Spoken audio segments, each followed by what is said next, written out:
All right, boys and girls. Week 4 is in the books. Little background here before I start. Yesterday I got about an hour 18 into the video. I guess it's a video. It'll be on YouTube. So into the recording, and I had to run upstairs and help out with my kids. Obviously, I'm doing this at night. I had 2 children get up in the middle of the night, so I had to put them back down. Bottom line, I had to stop recording, and the way voice memos works, iOS, Apple, it's not super compatible. I have to get all this extra software. Essentially, what was told was I had to get another software if I want to combine them so I could just make another memo where I stopped, continue on. Well, I'd have to use the same software I used originally to create the very first episode, the off-season one that no one can hear because the volume's so low. Anyway, I'm just gonna have to redo it. So I'm super excited to do this again. Alrighty, reliving all this. All right, so week 4 matchup between Big Papa Swag's Get Six or Die Trying and Centerfield's Crushers. Crushers came out with the win, 134.22 to 131.3. This game came down to Monday Night Football. Yeah, Monday Night Football. No, Sunday night? Shoot. Whenever. No, Sunday night, because I couldn't watch Monday night. Anyway, side story. Sunday Night Football needed about 7 points from Javonte to win the game. He got 3.7, tore his ACL. Super crazy. Fun. Good win, Crushers. Yeah. All right, let's get to it. Justin Herbert, 26.1 points, 340 yards, 2 touchdowns. Good game. He's bouncing back. They ended up beating Houston 34-24. So he doesn't look like he's really affected too much by the ribs as much. I'm sure it's probably hurting him, and he's probably got to wear things and take painkillers, the rib padding. But this week in practice, he was practicing full, no issues, at least listed. So we'll see what happens this upcoming week, if it's behind him or if it's still going to be something that kind of nags at him. I would imagine it probably reduces the accuracy a little bit, possibly leading to inaccurate throws, interceptions, fumbles, whatever. A lot more sacks maybe just giving up on the play. We'll see. Those ribs are a real pain in the butt. I've had a broken rib. I've never played football with a broken rib and had big people running at me. So I have no way to compare. I just know having a broken rib sucks. All right, moving on. Austin Ekeler, 34.9. Welcome to the NFL season, Austin Ekeler. 2022 season. Hi, nice to meet you. It's only taken 4 weeks. Ended up getting 3 touchdowns, 109 total yards, 6 catches on 7 targets. Quite a bit of points there, 34.9. Great job, Austin Ekeler. If I look down, highest score on the team this week. And I also believe highest scoring running back this week.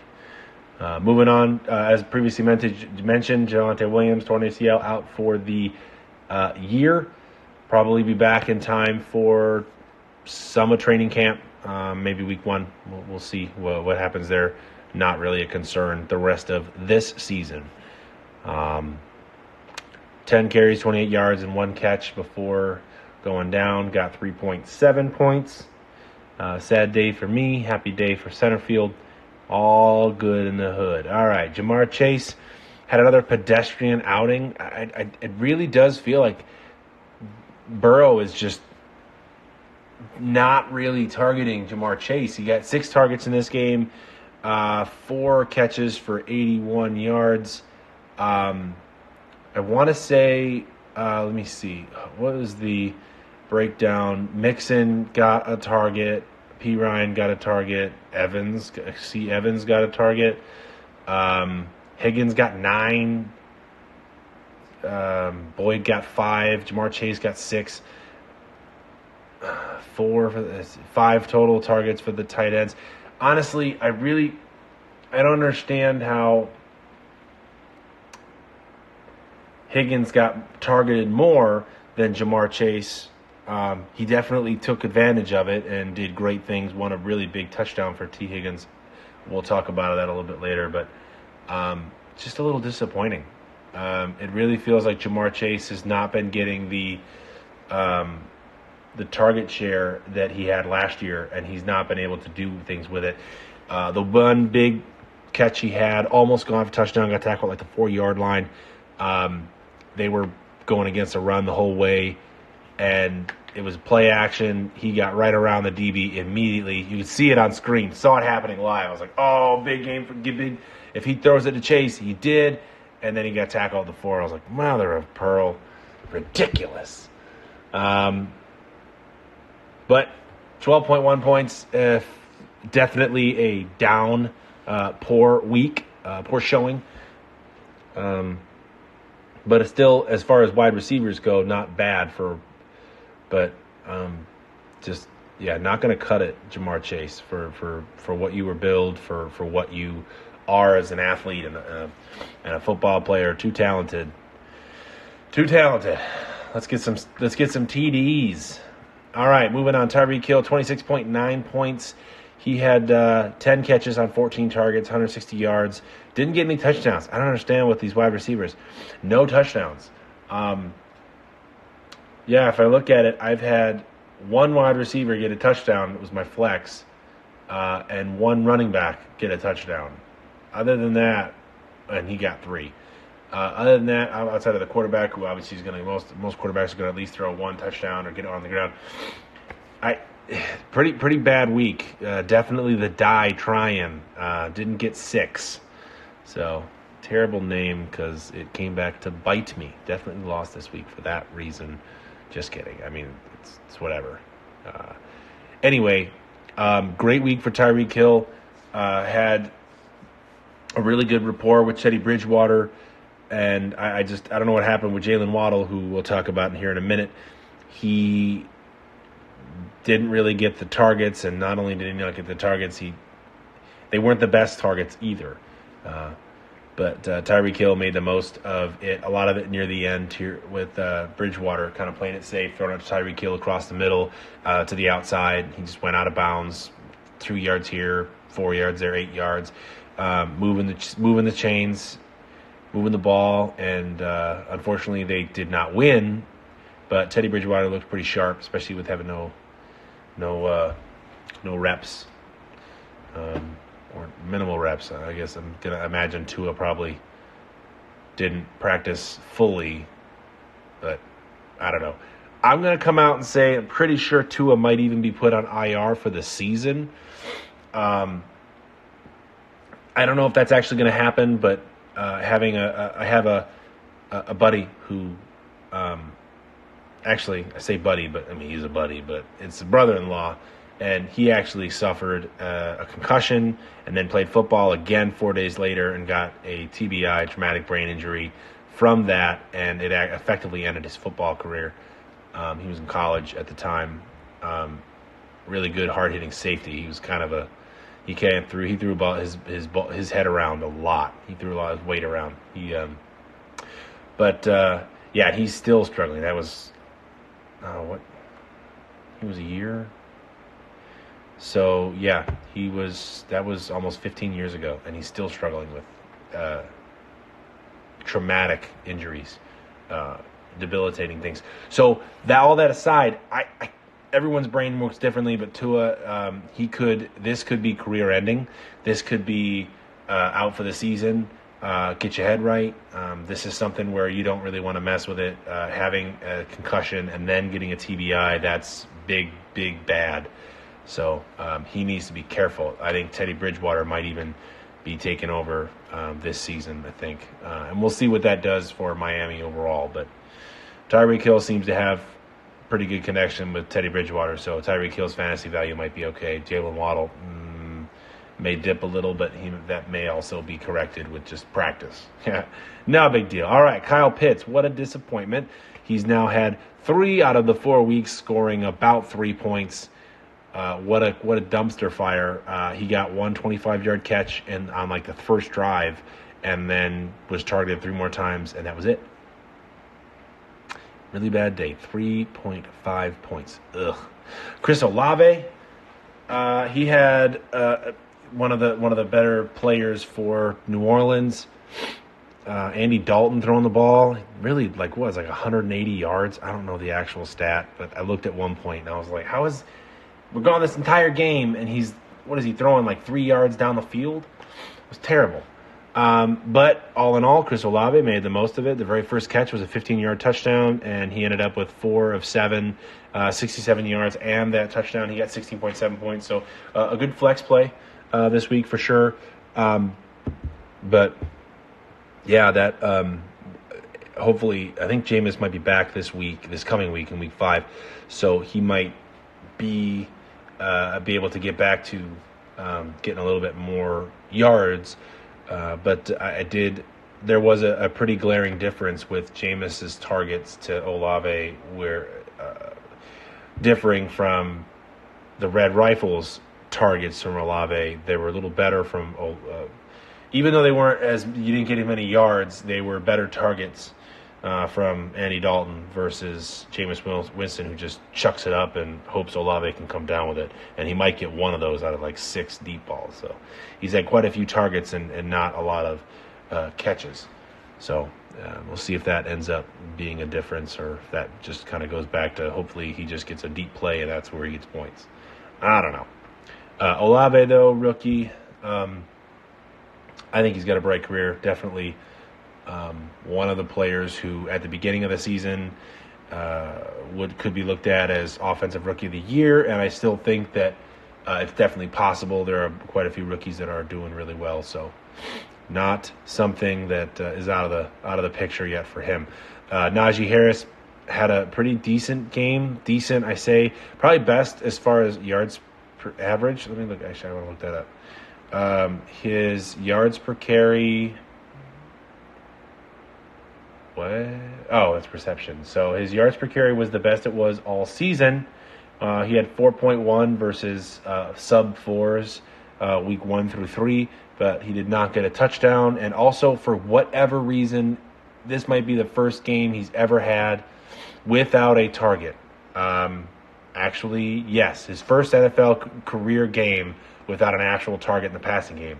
What? Absolutely crazy. Najee Harris's value is boosted by his receiving value. He does very well catching the ball out of the backfield. Not someone looked at as the Alvin Kamara type, but definitely somebody who's going to be able to catch the ball, secure it, and then get yards. Really good safety valve, like he was last year for Big Ben. But this year, it's now Kenny Pickett. He was benched. Trubisky, sadly, was benched. Now it's Pickett, so we'll see what happens this week, what they end up doing. Pickett's supposed to be they say he's supposed to be a lot better than Trubisky. Projection-wise, this is supposed to boost, from what I've been hearing, it's supposed to boost a lot of wide receivers as well as Najee Harris. We'll see. He does like to run the ball, so he will get yards on the ground. So he'll be taking mostly probably on passing plays. He'll be scrambling, so maybe there'll be less opportunity for wide receivers, but he'll have a pretty good ground game. So he got 7.4 points. That rounded out the active players on the bench. Jimmy Garoppolo, 21.86 points, 240 yards, a touchdown. The one big touchdown he got was to Deebo Samuel. That boosted a lot of his score there. Somehow the Niners completely shut down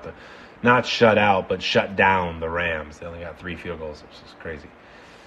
Daniel Jones did pretty good. A lot of it was, and by pretty good, I mean all he did was pretty much boost his score by running the ball.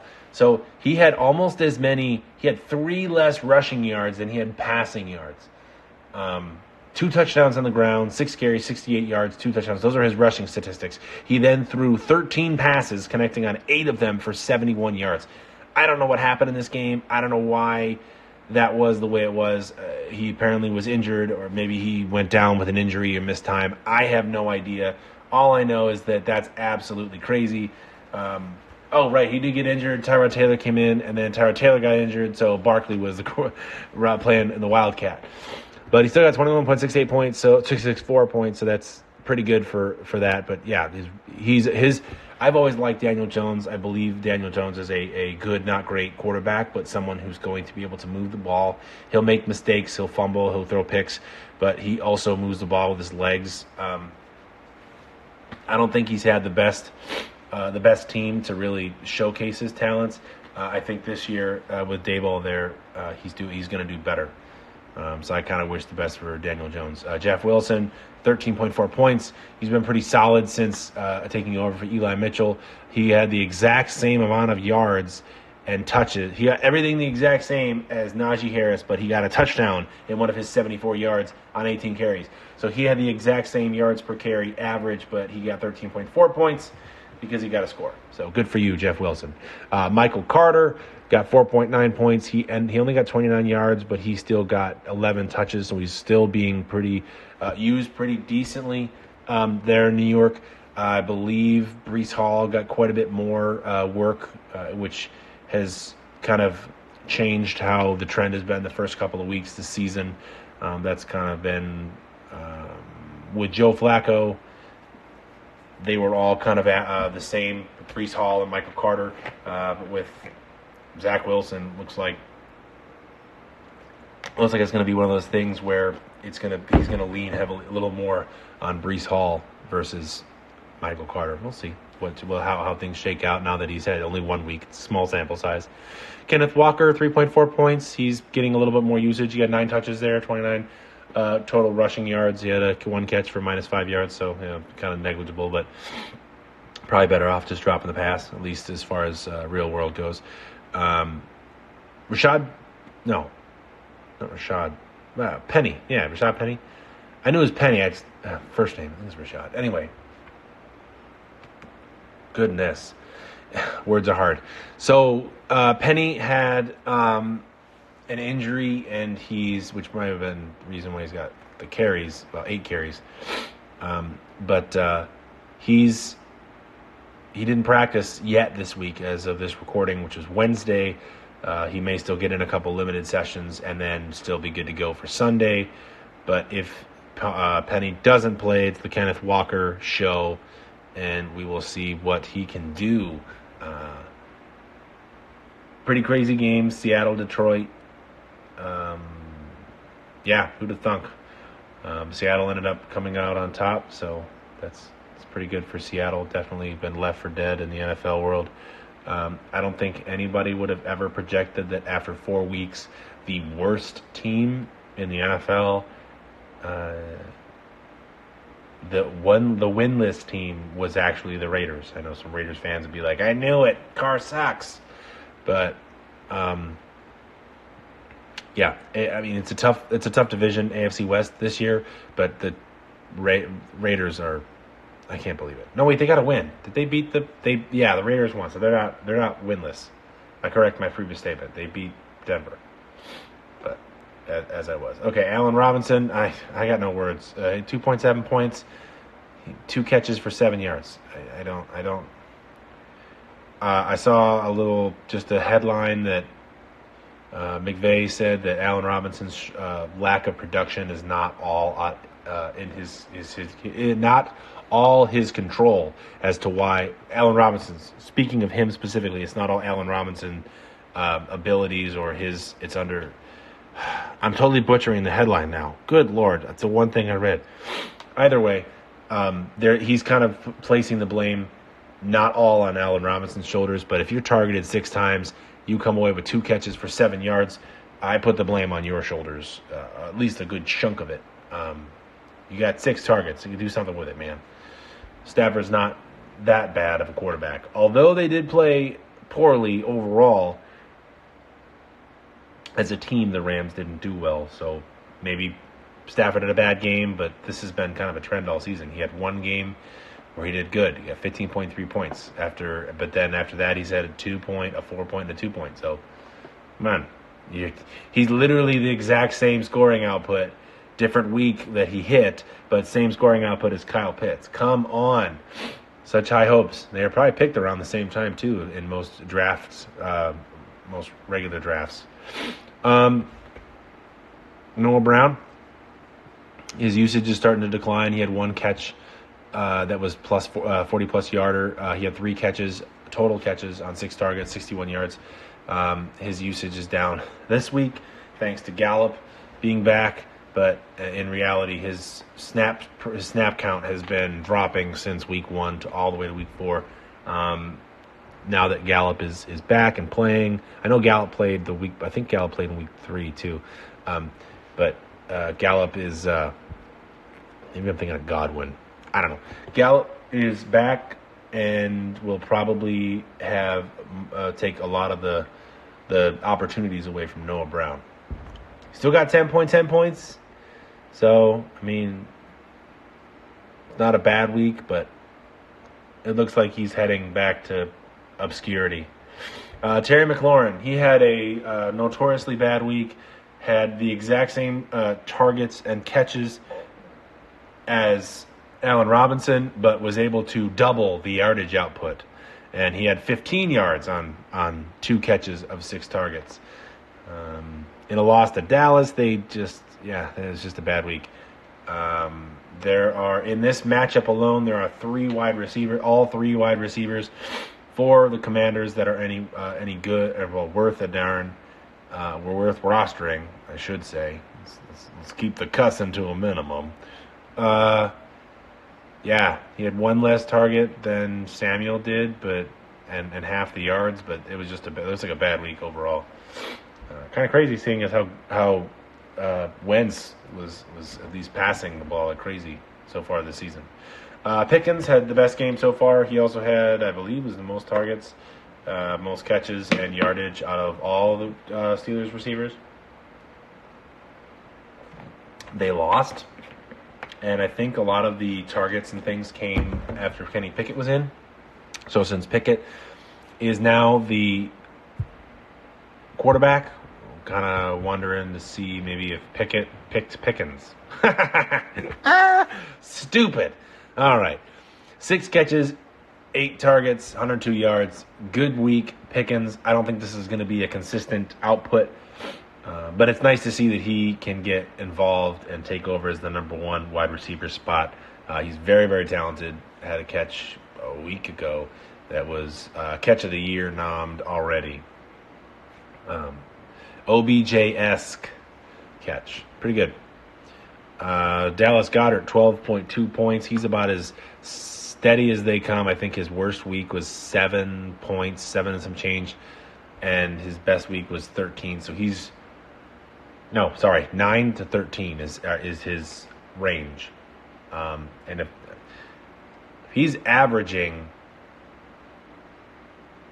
11, maybe I'll just say call it 11. If he's averaging 11 points a game, I'm not going to be upset with that. It's much better than the 4 or 5 points that Pitts is averaging, and it's only boosted from 3 because he had a 13-point game. And that is the end of Big Papa Swag's roster. Again, 130.1 points, not enough to beat Crusher's 134.22. Moving on to Crusher's roster, Josh Allen, 25.5 points. This game was bad. It took a while statistically for him to do anything, at least passing wise. I kind of saw bits and pieces of the game. I missed just about all of the early games, and I missed most of the afternoon games. I was at an apple orchard with my family, so definitely missed a lot of football. So seeing a quick stat that he had very near the end of the game wasn't really good passing wise. I was shocked. So I'm not sure how this really shook out start to finish, but he had 213 yards, a touchdown, a pick, 70 yards on the ground, and a touchdown. So he's able to. He definitely did what he needed to, and they eked out a win with a field goal in the final seconds. I saw a statistic for the Ravens this year. They have lost 2 games, and have only not had the lead or tied. So in other words, they were only losing for a total of 14 seconds of game time in their 2 losses. In other words, they pretty much lost right at the end of the game. So that's sad for Baltimore, but, And both losses, by the way, for Baltimore was both when they played the AFC East when they lost to the Dolphins. Super late, big, huge, amazing game, and then here are the Bills.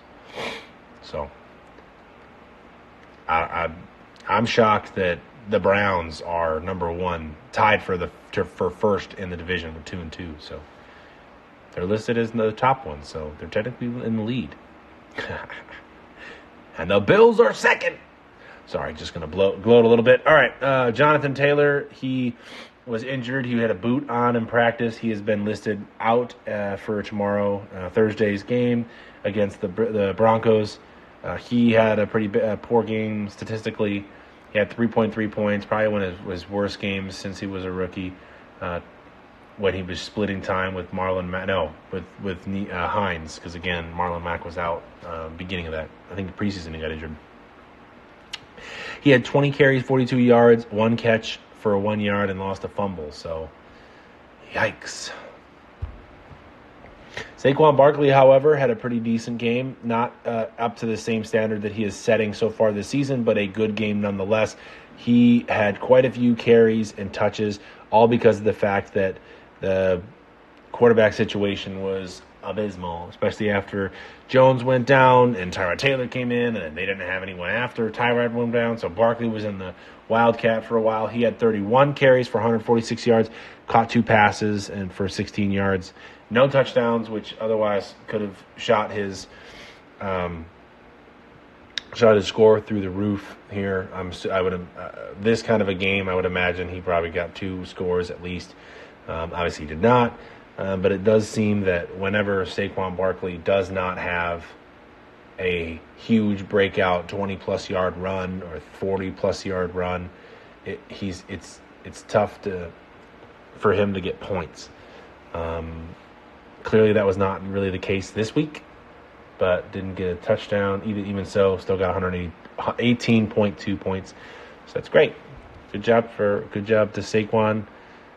They eked out a win against Chicago. I don't think the Giants are for real as a threat to go deep into the playoffs, but I still do think that they have an excellent chance at getting a playoff spot as the division winner. I stick with that. Yeah, I think it's going to be between the Eagles and the Giants, and we'll see if the Eagles can keep the Giants behind them. But I definitely think the Giants, at worst case scenario, are going to be second in the division, fighting for a wild card spot.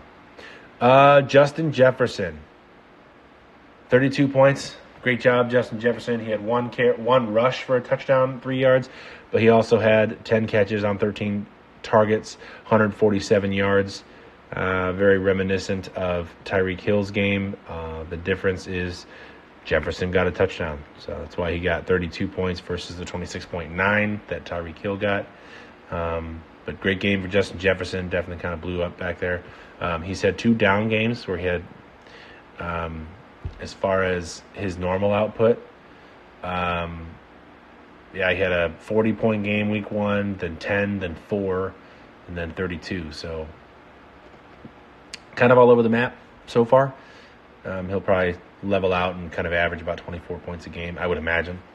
But we'll see what ends up happening. They've been committed to their pass. Dalvin Cook's kind of been phased. I'm not gonna say phased out, but his usage and his value is definitely taking a hit this year with the pass attack. Jalen Waddle, the second wide receiver spot, definitely. I touched on it a little bit earlier, but he had 2 catches on 5 targets for 39 yards. Just kind of disappeared. A lot of it was the fact that the ball kept going to Tyreek Hill and Mostert and Edmonds. Pretty much, those are the people that benefited from first Tua and then Bridgewater. Hawkinson had game of his career, 8 catches on 12 targets, 179 yards, 2 touchdowns, a 2-point conversion, and caught a ball 40-plus yards. He had 40.9 points. He kept Crushers in the game and ultimately won the game for Crushers. It's crazy having the Lions have the number 1 scoring offense in the NFL, and yet the 32nd scoring defense. So essentially, they're going to score a lot of points, and their defense is going to give up a lot of points. I think once Jameson Williams comes back, we'll see if he can boost this offense or if it muddies it. I think it's going to boost it. It's just going to make it harder for any defense to really contain. You have Amon-Ra St. Brown, Chark's doing great. Then you have Jameson Williams coming back. He's kind of been seen as the top wide receiver in this draft. Obviously, the injury hit his stock a bit. And then you also have Hawkinson, who's looking at this game. He's definitely a big piece of this. You also have DeAndre Swift, who's going to catch a lot of passes. Jamal Williams, both of those running backs, those two-headed monster there in Detroit. They've been doing great, both of them, this year. It's Goff almost looks like a competent quarterback at times. Definitely doing really well in Detroit, and happy to see it. It's tough for a franchise that's been downtrodden, and the only bright lights have been Barry Sanders, Stafford, to Calvin Johnson in these recent years. So good to see Detroit. Sucks they lost, especially to Seattle, but hey, their record is what it is because the defense can't stop anybody, but it's not because they haven't been doing things on offense. So I would never have called that, but I also said at the beginning, week 1, that Detroit has a real shot at getting second in the division, and I think still could push for first, depending on what Minnesota does. I think in the end it'll end up being Minnesota over as the division leader. The Lions could be a wild card team, and I think the Packers will be third in the division. I just can't trust that Packers offense at times. It's tough. Defense is solid, but the offense can't always move the ball. Having Devontae Adams just kind of... It has been 30 minutes, and I'm not done with the first matchup. I'm so sorry, folks. All right. Davis didn't really do much. 1 catch for 13 yards. Just wasn't in it. Again, it was kind of an off game. Garrett Wilson, 2 catches on 6 targets, 41 yards. Wow. 2 catches on 6 targets. That is now three people in three wide receivers in this matchup have that exact same stat. Although the yardage is different for all of them. He managed to get 41 yards instead of 15 or 7, but he had 6.1 points this week. Did I mention Davis? He had 2.3. Obviously, you can guess with 1 catch for 13 yards. But all right, moving on. Baker Mayfield, 7.88. It's really getting hard to root for Baker Mayfield. I think he's great in certain circumstances, and his fire is kind of being, incorrectly channeled here. He's just got to do a little bit better with the ball. He's definitely not playing as the Baker Mayfield, the rookie in sophomore season. Not sophomore season, his third season.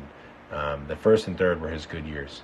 So hopefully he can get back to that. Otherwise, he's got Sam Darnold, of all people, breathing down his neck. So you got to feel bad. Christian McCaffrey can't do it all, man. All right. Dameon Pierce, really good game, 31.9 points. He had 131 yards, a touchdown. A really big touchdown. He also had 6 catches. The 8 yards is pretty negligible, but 6 catches. So he's being utilized all over, and he's definitely being efficient with it. He only had 14 carries on that 131 yards, which is absolutely insane. He's at 9.3 yards per carry, so that's huge. I think he had 80-yard rush? Something like that. So if that's the case, and he had 13 carries for 50 yards, which drops it quite a bit, 3-4 yards a carry. This is probably about normal outside of that 80-yard rush. So he can break it loose, obviously. So good for you. Good job. Sucks he was on the bench. I mean, it doesn't matter. It didn't affect the outcome, but he's a rookie. doing good things in Houston. All right, moving on. Breece Hall, 17 carries for 66 yards, a touchdown, 2 catches on 6 targets. 2 of 6, man. This number's going to haunt me. 2-6. What's going on with February 6th? I'm afraid of that date now. 12 yards through the air. Well, not through the air. 12 yards in 12 receiving yards. God, words are hard. 15.8 points. I mean, he's getting a lot more touches now. He had 23 opportunities. He ended up making 19 touches and had, quick math here, 78 yards total. The touchdown really saves the score. Definitely pushing Michael Carter into more of a RB2 versus RB1B role like they've had the last couple of weeks. It's going to be interesting to see what Zach Wilson, him being in at quarterback, how that changes the offense. Curtis Samuel, 4 of 7, 38 yards. I mean, it's just a bad day for Washington. Bad day for Washington. Didn't get any carries or anything spectacular. So down game for him, only 7.8 points. Josh Reynolds, 21.1 points, 7 catches, 8 targets, 81 yards, and a touchdown. So he definitely was a good waiver wire pickup, and but he wasn't used. But and he's injured. He had a DNP on Wednesday's practice. He may not play, but I don't know what the Lions are going to do. They have Amon-Ra is considered day-to-day, but he didn't get any practice in. Chark is just a DNP. Josh Reynolds was a DNP this week. What wide receivers are going to have throwing to him? He's going to have to pull a Belichick and just find a bagger or a Walmart greeter and throw him in at wide receiver. Amon-Ra St. Brown didn't play. He's out. Might be back this week. Who knows? Elijah Moore had a very down week. He had 53 yards receiving, but he only had 3 catches, 4 targets, 1 carry for 2 yards. He had 8.5 points. Corey Davis, I think, had a good week, if I remember correctly. I could be wrong. Kadarius Toney didn't play, either didn't play or was injured. He's just got no stats. Josh Palmer, 3.5 points. He had 1 catch for 25 yards. Yeah, he's definitely fallen off what he was expected, especially with Keenan Allen out. You would have thought he did better. Mike Williams had a good week, though, I believe. So, Josh Palmer. Yeah, I mean, this is his time when he has an injury and he could be a wide receiver too. When only 1 catch for 25 yards. It's not all his fault. This is actually his lowest snap count. He only played 56% of the plays on offense. Previous 2 weeks, he was above 90. So maybe it was due to the injury. I don't know. He had he had an ankle issue going on. So Jahan Dotson, 13.3 points. He had 3 catches on 4 targets, 43 yards, but he got a touchdown. So he was the lone offensive touchdown there, or a lone touchdown for Washington. Just bad week. Good job, Dallas, keeping him bottled up and not allowing anything.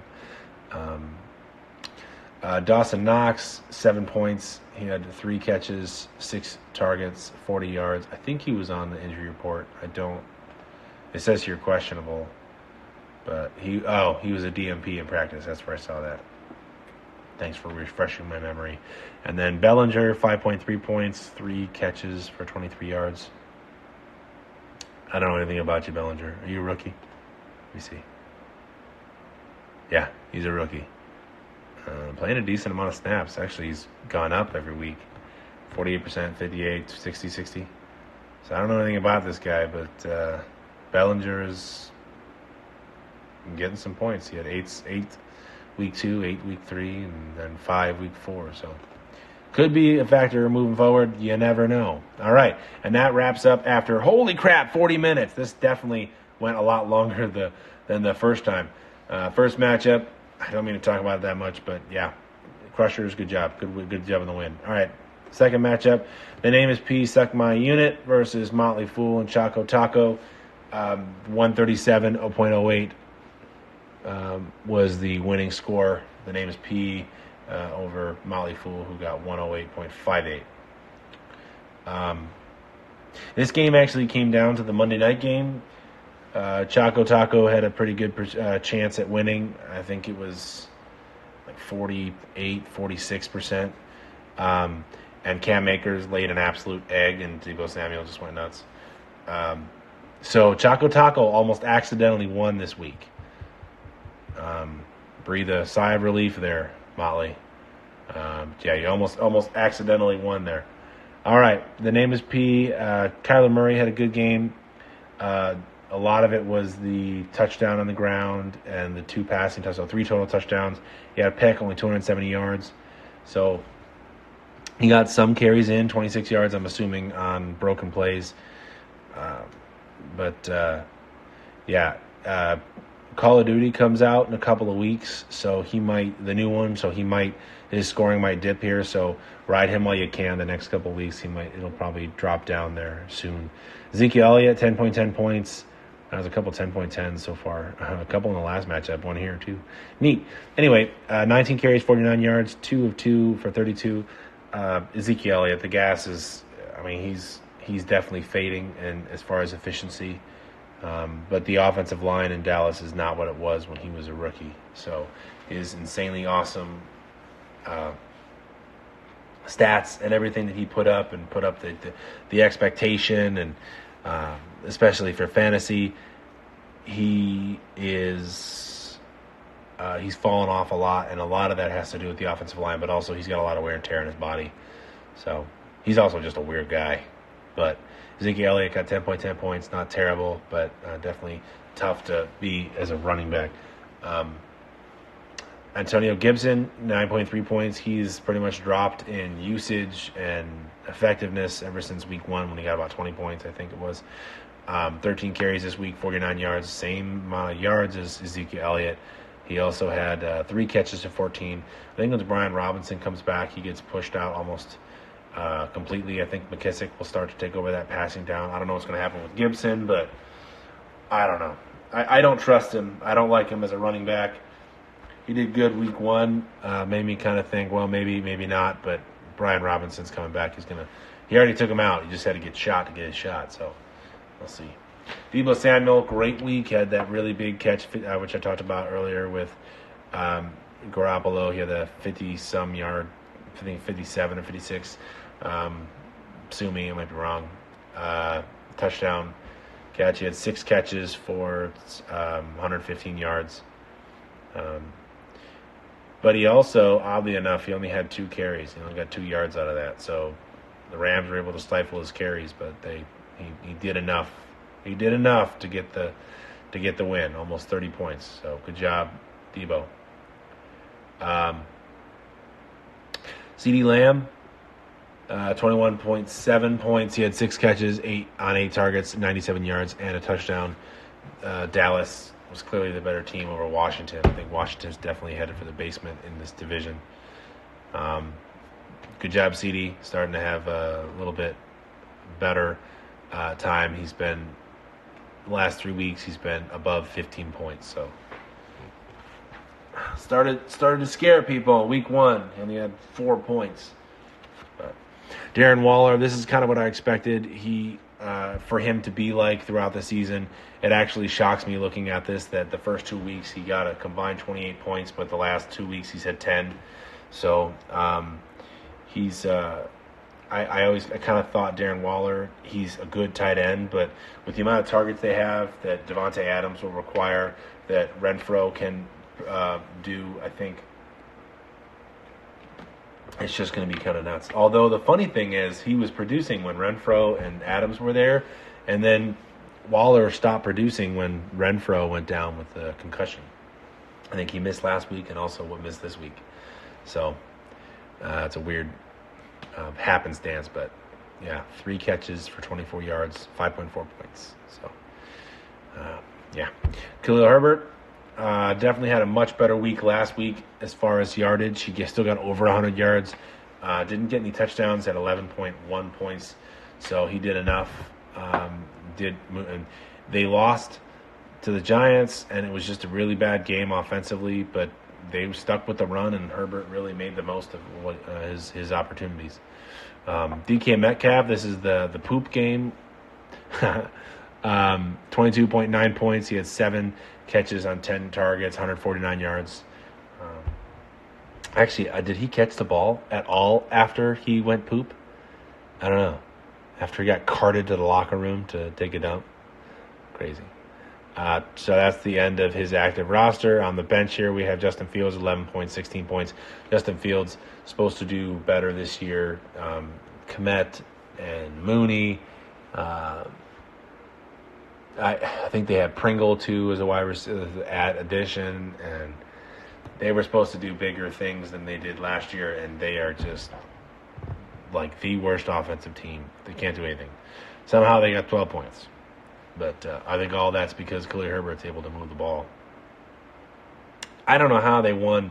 Well, actually, it was a completely mess weather-wise when they won against the Niners. I think that put a lot of false hope in Chicago. Yikes. All right, moving on. Kareem Hunt at 8.8 points. He had 10 carries, 49 yards, 2 catches for 19. One of a down game for Kareem Hunt. Actually, he's been trending, unfortunately, down. He had 2 touchdowns in week 1, 23 points, and then he's had 9, 9, and 8. So not what he's used to. He's used to getting a little bit more usage in there, more points, but he's got 12 touches. That's a good amount, especially for a backup running back. That's a lot. But that's good. He's doing all right, but we'll see if he can at least A, get in the end zone, or B, get a little bit of yardage and bump those numbers above 10, probably 12 per week. It's probably a good number for Kareem Hunt. Rojo, still on the roster. Oh, I don't know how that's the case. Is it because he's, injured? Coach's decision held out against the Buccaneers. Why would they do that? That makes no sense. He's got no games played this year. Why would he even be on a roster? I don't know. All right. Montgomery injured. Reason Khalil Herbert was able to do what he did. He should be back soon, I think, but he was also DNP in practice this week, so unless he gets some limited sessions in, he may not be able to play. Khalil Herbert going again. Oh, wait, wasn't he listed as out? I don't know. We'll see. Singletary at 11.6 points. He had the same. Oh, man.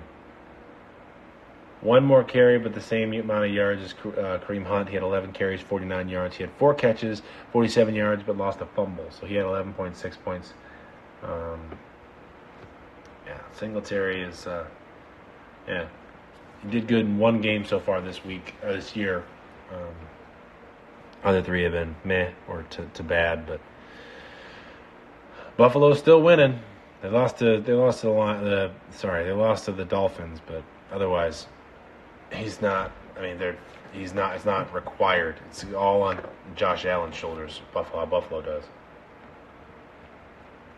Moving on to Tyler Lockett.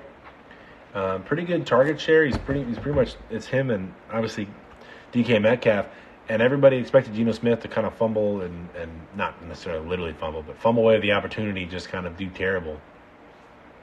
But he actually looks competent, and statistically he's doing better than Russell Wilson. So, Tyler Lockett, 8 targets, 6 catches, 91 yards. He lost a fumble, but 13.1 points is not terrible for Tyler Lockett.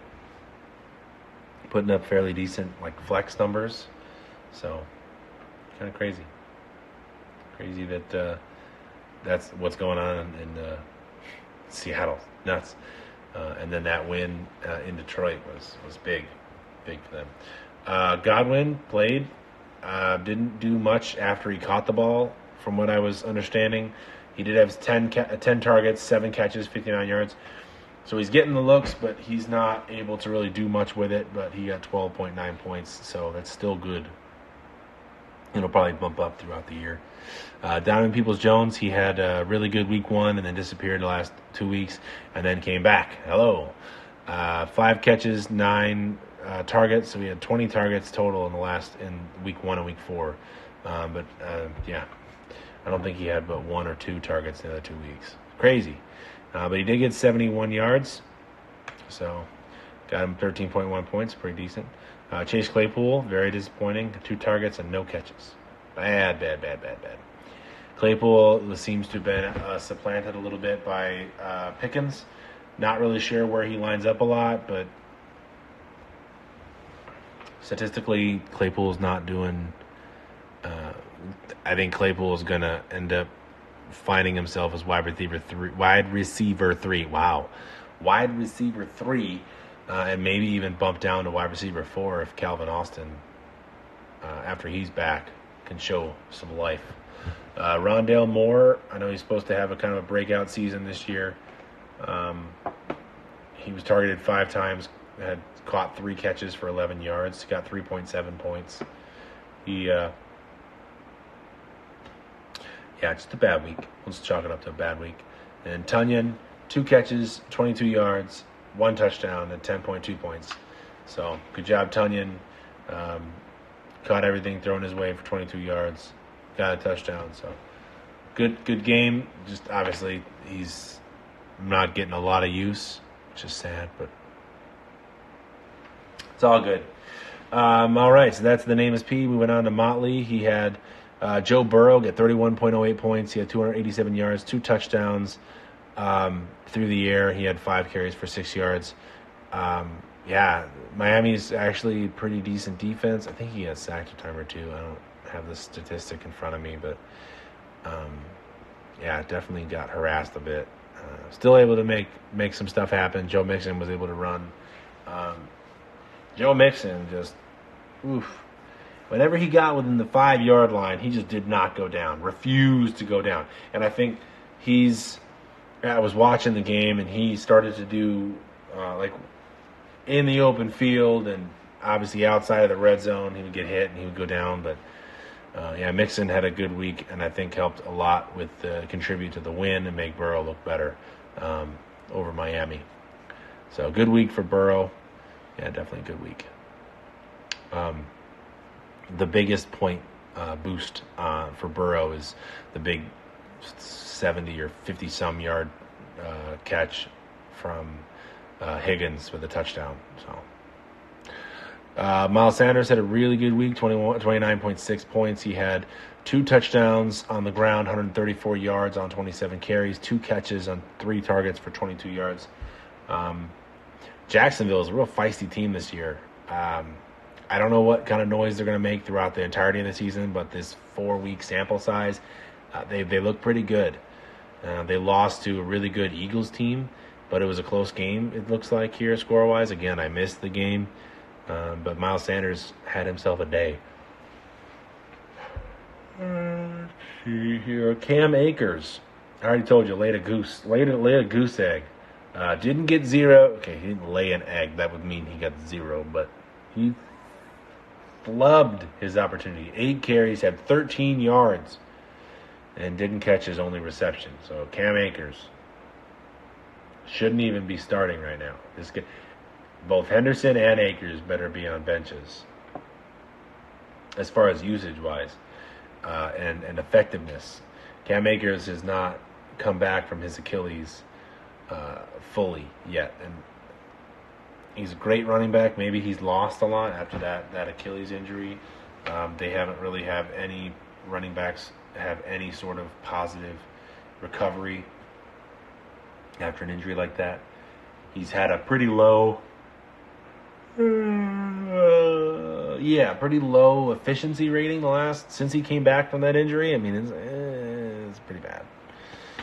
But I don't know. See what Akers can do moving forward. I don't think he's going to leave the starting lineup. I think Motley's convinced he's going to do good.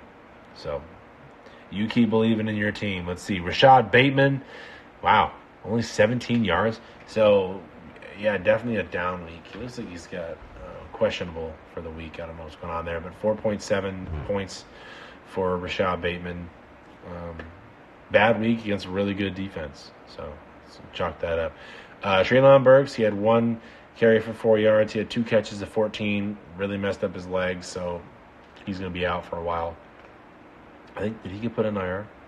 Oh, he got turf toe. So I thought it was his leg. I'm thinking of somebody else now. I should probably read this before I say something. but he's going to be out for a week or two, I would imagine. You don't really want to rush your number one pick, your first round draft pick, not number one. Good Lord. Your first pick, which was their number one choice in the draft, but Treylon Burks, you got to have to be careful with him. Pat Freiermuth had another really good week. He's kind of had 3 pretty good weeks so far, 15.5 points, 7 catches on 9 targets, 85 yards. It was pretty much the Pickens and Freiermuth show there in Jersey against the Jets. Nico Collins had an okay game, 12.2 points. He had 3 catches for 82 yards. He's been doing okay, but I mean, it's really been the ground game that's been the highlight the last couple of weeks in Houston. Michael Gallup at 10.4 points. He had 2 catches for 24 yards. Got one of them for a touchdown. His score is really boosted by that touchdown, quite clearly.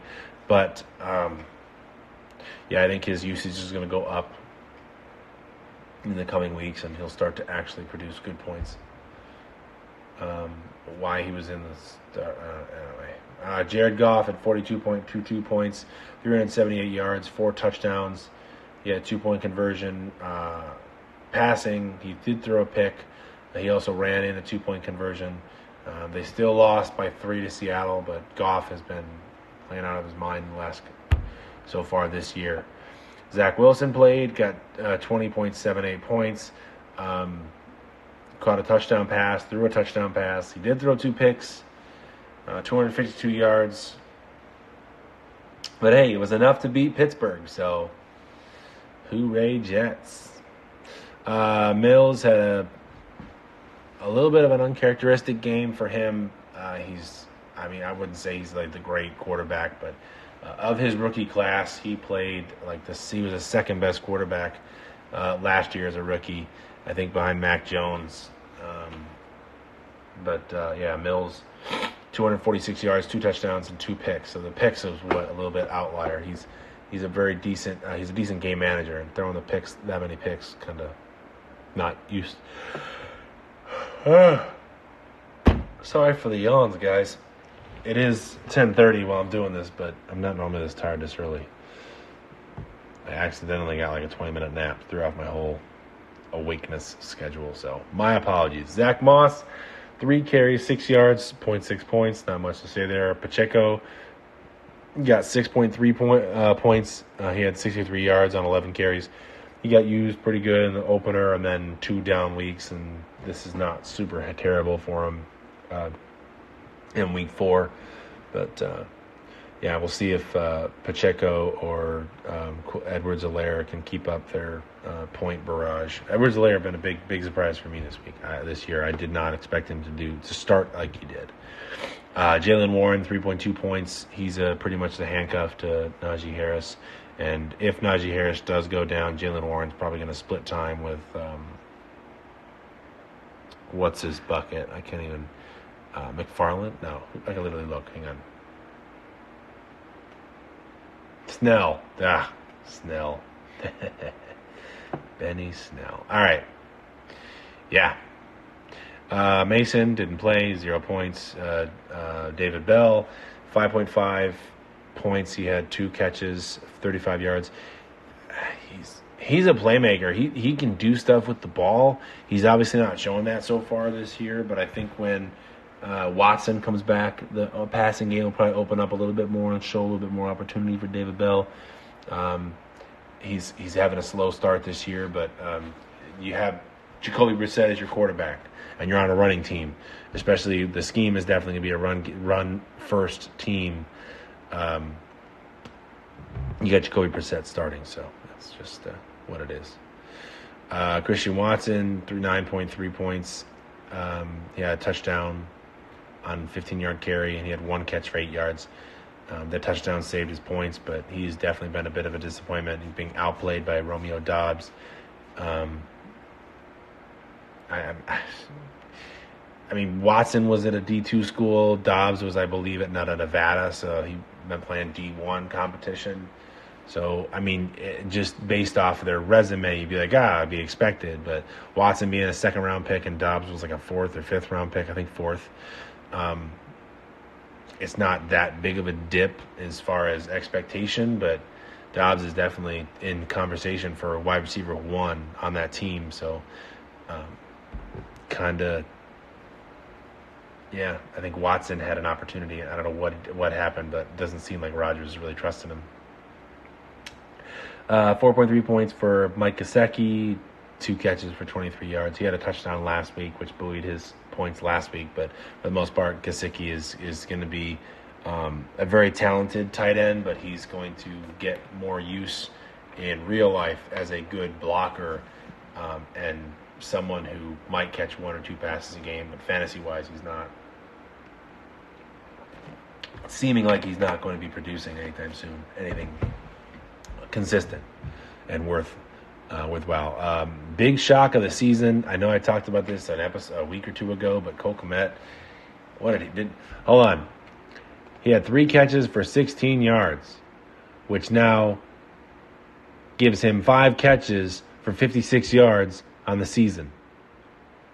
That is absolute madness. Cole Kmet was a very popular late-round target. It was pretty much going to be Mooney and Kmet catching passes from Justin Fields. At least that's the expectation. And it's pretty much, I think, Equanimeous St. Brown has been doing better than Mooney. And, Mooney and Cole Kmet, big draft busts so far this year. Draft is in fantasy draft, not real-life draft. So again, just to recap, Suck My Unit wins 137.08 to 108.58 over Choco Taco. Moving on, 30 minutes of matchup. This is terrible. Sorry, again, I'm going to probably keep looking at this and wasting more time. Nashi, a manager for Masters of the Universe, came up quite a bit short against Whisker Biscuits and running the 72 Dolphins. I think that name's going to come back to bite you. I think you're guaranteed to lose here in the next couple of weeks. We will see, sir. But it was not this week, as Master of the Universe won 68.76 to 120.46. I goofed that. I should have said that other way around. That's just going to sound weird. I'm going to say it again. 120.46 over 68.76. So biggest blowout of the week. But it was definitely a letdown. I think people didn't play as well as they could have, but guess it doesn't matter. All right, so Nashi, to recap in Nashi, Trevor Lawrence at 10.66 points. Philadelphia was able to force 5 turnovers, 4 lost fumbles, and a pick. He did throw 174 yards for 2 touchdowns.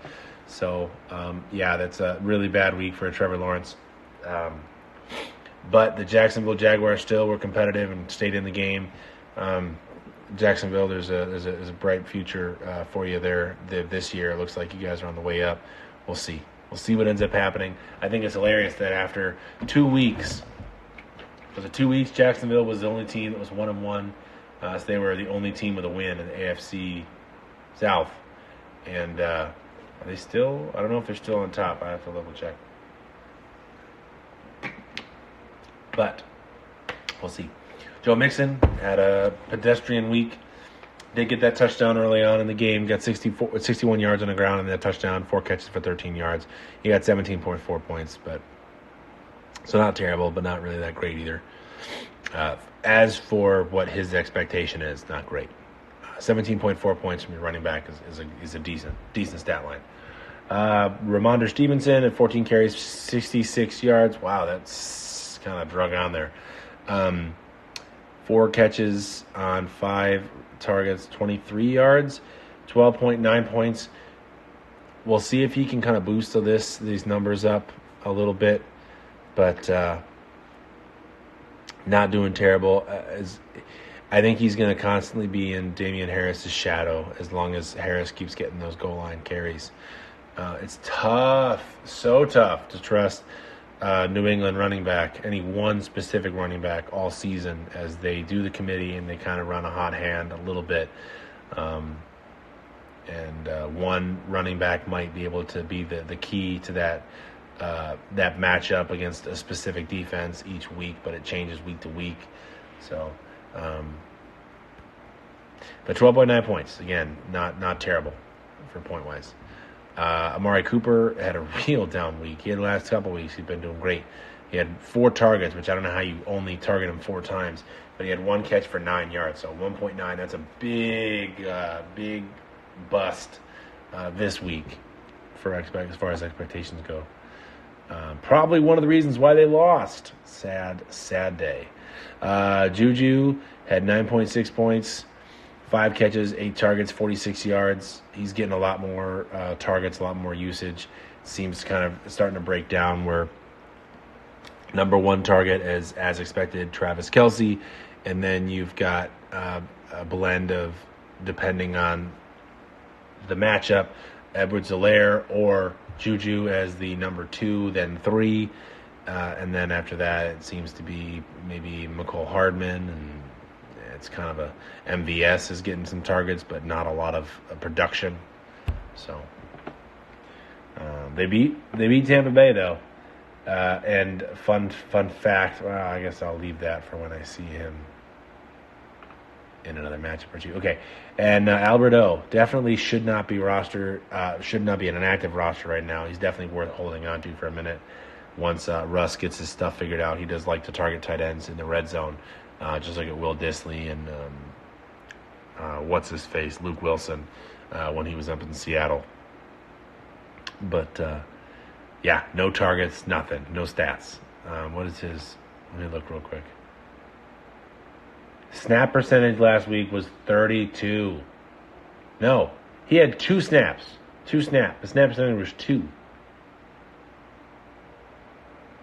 Wow. He's been a real disappointment this year. He had 2% last week, 32 the week before, 53 and 67% snaps. So Alberto is definitely someone who needs to be benched or dropped as far as fantasy-wise. Very, very sad. He's somehow still on 33% of rosters. Nashi, do something with him. Pull him out of your roster. You got 2 decent tight ends down there that can do more points. Sorry, I'm not actually running your team, but he's gotten you 8.3 points in week 1, and then a total of 2 the next 3 games. So I think we're past the fact that it's a trend. DJ Moore, 12.1 points, still allergic to the end zone, but was able to catch 6 passes on 11 targets, 50 yards. Let's get in the end zone there, DJ. 12.1 points is not bad. You expected a lot of expectations there for you to do a lot better than you have so far. A lot of it, again, is Baker Mayfield's play, and unfortunately, you can't. When you're that inaccurate, or while being that inaccurate, you kind of have to catch what you can, but it's tough. He fires it in there, so there's not a lot of touch. Baker Mayfield throws, which is one of the reasons why he misses a lot of super open ones. If he just needs to just toss it in there, and he just gets excited and he just whips it and just chucks it 4 yards into the dirt in front of the wide open wide receiver, especially, and usually those are like right in. He's standing in the end zone on an easy 10-yard pass, and he just misses. That's a special. It's a Baker Mayfield special. Deontay Johnson had 4 targets, which is very uncharacteristic. 2 carries for 11 yards. Again, this is the Pickens and Freiermuth show in Pittsburgh this last week. 4.2 points. I mean, he'd been doing pretty well up until this week, so could just be a down week, but maybe with Pickett in on the offense, he might, stupid joke I had earlier, Pickens picked Pickens. No, Pickett picked Pickens. Wow, I can't even retell this stupid joke. Anyway, moving on. Derek Carr had a game against Denver. Yeah, definitely he played. Yeah, he was in it. He threw 188 yards and got 40 rushing yards, but nothing else. No touchdowns, no interceptions, no fumbles, nothing. At least didn't lose any fumbles. If he did, doesn't show up on the stat. 11.52 points. It's pretty bad for a quarterback. Come on. Do something. Matthew Stafford, again, bad game for the Rams. 254 yards passing, a pick, no touchdowns. Obviously, they got 3 field goals, but he also lost a fumble. So, Matt Stafford, you will do better. You'll bounce back. You'll make things better. You're not an elite quarterback, but you are definitely a great quarterback and someone who's going to be able to get the ball to Cooper Kupp. Hopefully get Robinson more involved. Selfishly and biasedly, I say. Anyway, 6.76 points. Definitely not cutting it as far as fantasy is concerned. Raheem Mostert got 10.10. That's like the 4th or 5th 10.10 score this week. 15 carries, 69 yards. Nice. 2 catches for 12 yards. He's kind of outplaying Edmonds here a little bit, and he's getting a little bit more run than I previously expected. But Edmonds is not going away. The 2 of them did pretty well. But I think they were like the 2nd and 3rd most targeted and utilized options outside of Tyreek Hill. Alvin Kamara was injured, was out, didn't play. Might come back this week. I don't know. No, Ingram did okay, not great. Okay in the loss, but yeah, Ingram's best days are behind him. Clyde Edwards-Helaire, 92 yards on the ground, a touchdown. He had a catch for 2 yards and a touchdown, so he got 22.4 points. He's been doing a lot better than what I expected. The 19 carries for 92 yards is great. Usually Jerick McKinnon is in there on passing downs, catching the ball, but he did get two passes thrown his way and did the best he could on that little weird shovel pass that Mahomes threw as he was about to get tackled. Could have got tackled into the end zone, but threw it anyway. Ingram didn't play. Kelvin Ingram. Keontae. Kelvin. This is stupid. I'm so dumb. Keontae Ingram did not play. Jarvis Landry, forgettable week of 4.7 points on 2 catches for 7 yards, but he did get a 2-point conversion in the loss to Minnesota. Devontae Smith, 17 yards on three catches. It's kind of crazy. After such a big explosion last week. It's kind of a down week for most of Philly's stars outside of Miles Sanders. We'll cover Hurts in a minute. But 4.7 more points for Devontae. He'll bounce back.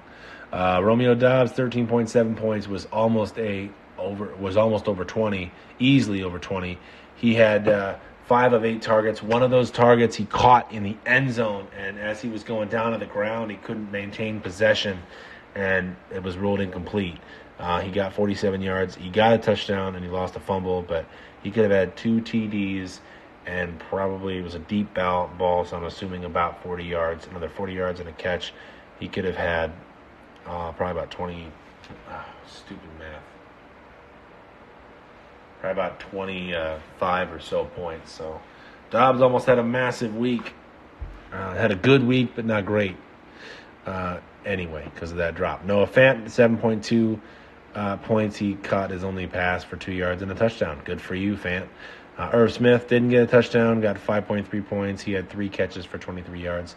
Irv Smith, I think, is probably his best tight end in the passing, as far as passing goes. Fant is one of 4 tight ends that gets targets in Seattle. So, yeah. That was Masters of the Universe. Hopefully they'll have a better week next week. Whisker Biscuits, Jalen Hurts. Here we go with Jalen Hurts. Like I mentioned, he had 15.96 points, so he definitely could have had a better statistical game or fantasy-wise. He had 204 yards passing, but he did and a pick. He did have 38 yards on the ground and a touchdown, so that kind of boosted his stats.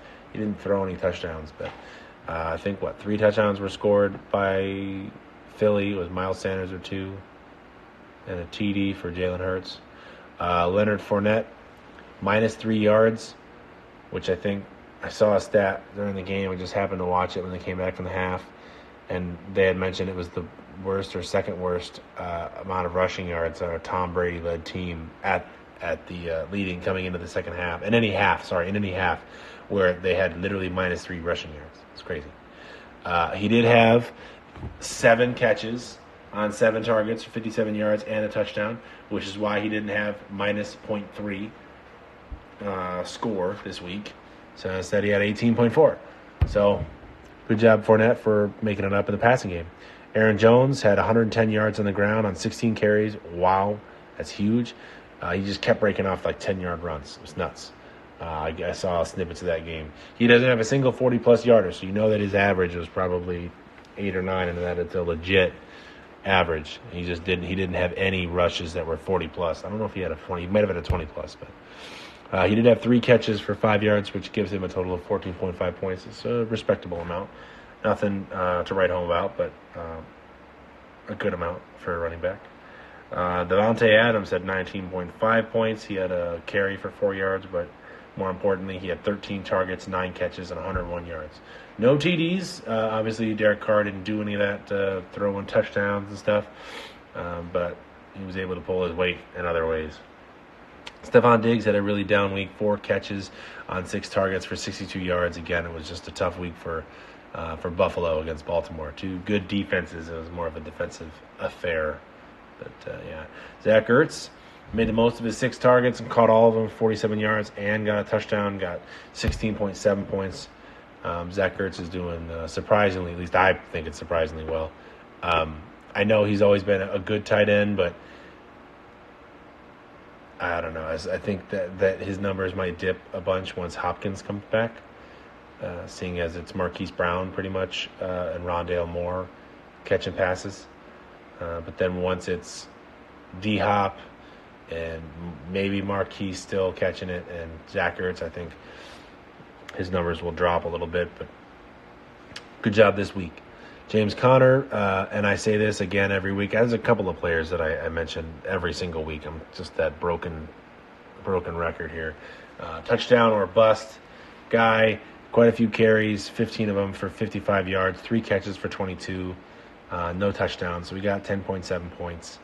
I think James Conner, I saw some of his Pineapple Express. Sorry for y'all. Anyway, saw some of his carries. A lot of those were on bunch of those carries were on the last drive, where they were trying to run on the clock and get the win. And he was able to get that first down. But just overall, he's solid,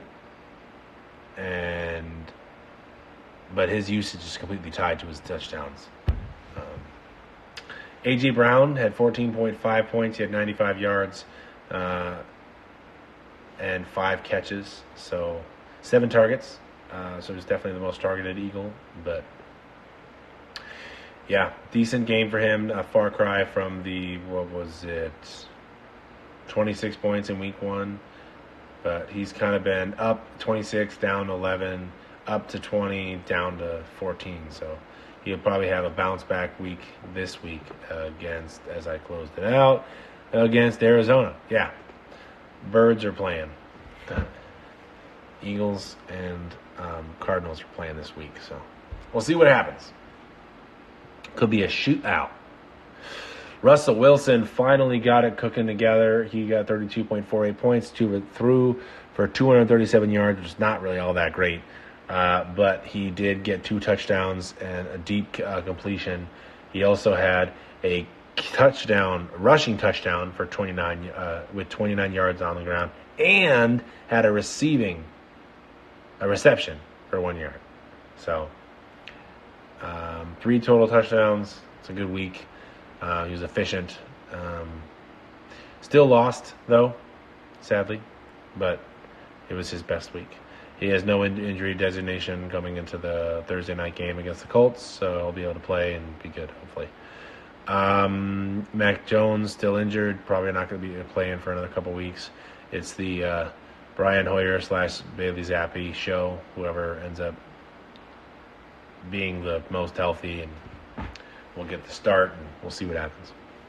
Melvin Gordon, real bad week, lost a fumble. He had minus 1.2 points this week.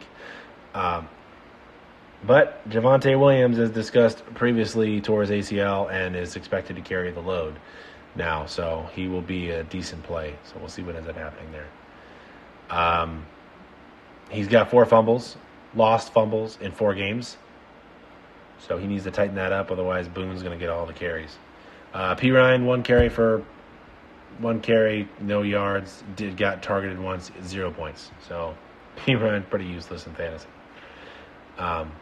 I'm assuming he picked them up in case Mixon goes down, but I don't think P. Ryan has always been the most efficient running back. So kind of like a James Conner player as far as fantasy is concerned. Williams, running back for Arizona, 4 carries, 19 yards. Didn't catch his only reception, so 1.9.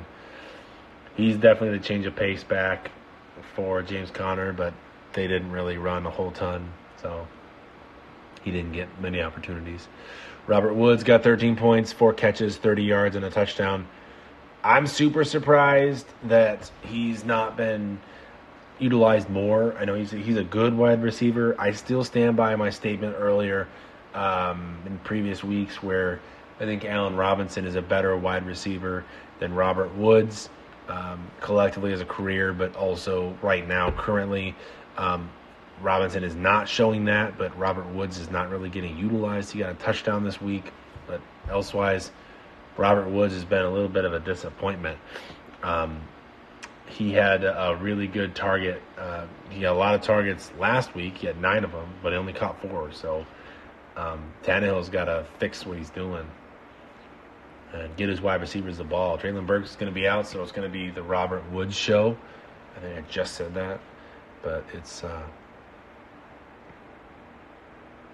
you got to do better than 4 catches and 4 targets. So Devontae Parker has had a strung together. Let's see, a second good week in a row. He's playing just about all the snaps the last 2 weeks. He got a ton of yardage last week, leading to a really good amount of points. But this week he got a touchdown. So 2 catches, 24 yards, and a touchdown. So decent. He's being utilized in the red zone, which is what I figured would happen.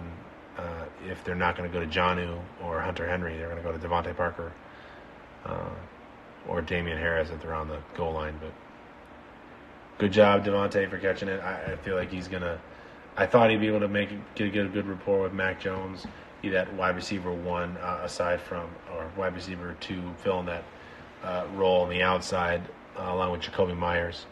But, yeah, it's not manifesting as I expected, but 2 good weeks in a row, so let's keep it up. Lazard, 17.6 points. Is this his best week so far in the season? He had 6 catches for 116 yards. Yeah, he had a decent week last week too, but he got a touchdown last week and the week before, so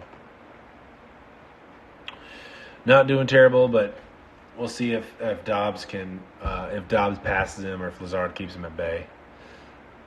Duvernay, 4 catches for 51 yards. The better of the 2 wide receivers, him versus Bateman this week. But, again, tough defensive battle these 2 teams must have had. I, again, missed it. A.J. Green was out, didn't catch anything. Gerald Everett had a touchdown, 61 yards, and 5 catches. So 17.1 points. Yeah.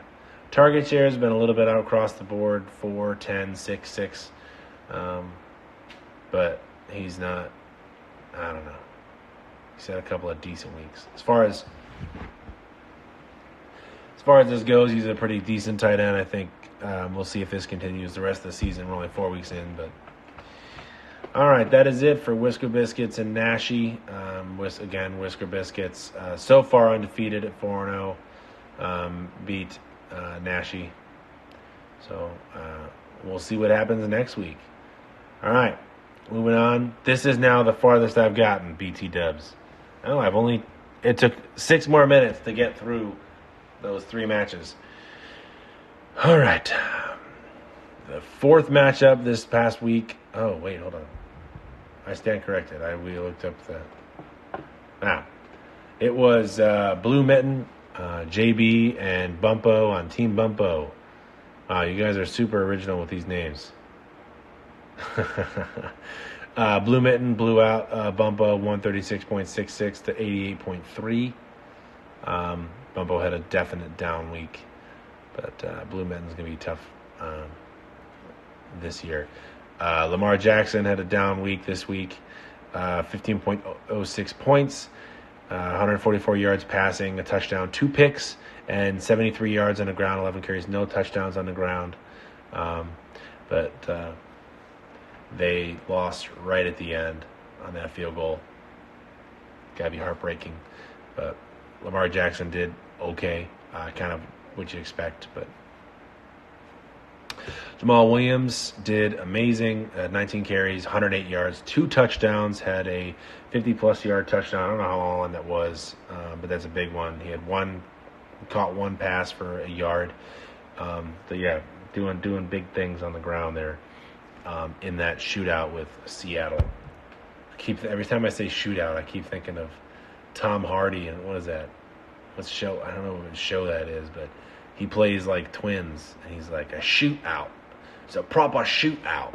Anyway, terrible accent. Apologize for even displaying that, but he's in a bar and he's getting mad. He's about to get jumped. Him and his brother are about to get jumped by these guys, and he's getting mad that they're showing up with like a rolling pin or steel iron pipes or whatever, and he walks out, but then he comes back, sneaks back in, all part of the deceptive plan. I don't know. It's just a stupid clip you see on Facebook. Anyway, moving on, back to football. Derrick Henry, 23.7 points. He had 22 carries for 114 yards, a touchdown. He even got 5 targets, 3 catches for 33 yards. He is getting targeted this year. He had 11 total targets in the last 2 games. So he does get a little bit of targets as far as... why don't I not see... So far in his career, Derrick Henry, he's had targets of 15, 17, 18, 24, 31, 20 through full seasons. With the exception of last year, he had 20 in 8 games, so that's a decent uptick. And he's had 12 through 4 games. So, and all those 12 targets have come in the last 2.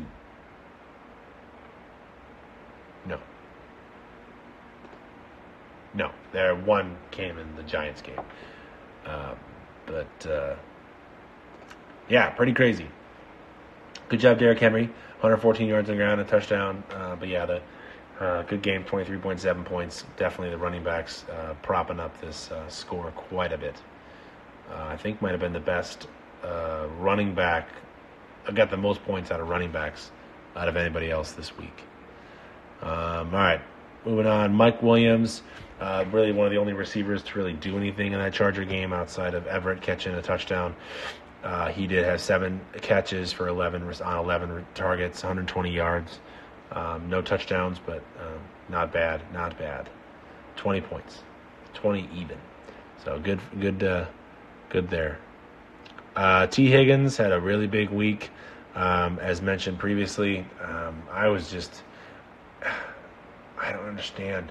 T. Higgins is a fantastic wide receiver, but I think Jamar Chase is a ton better, and has.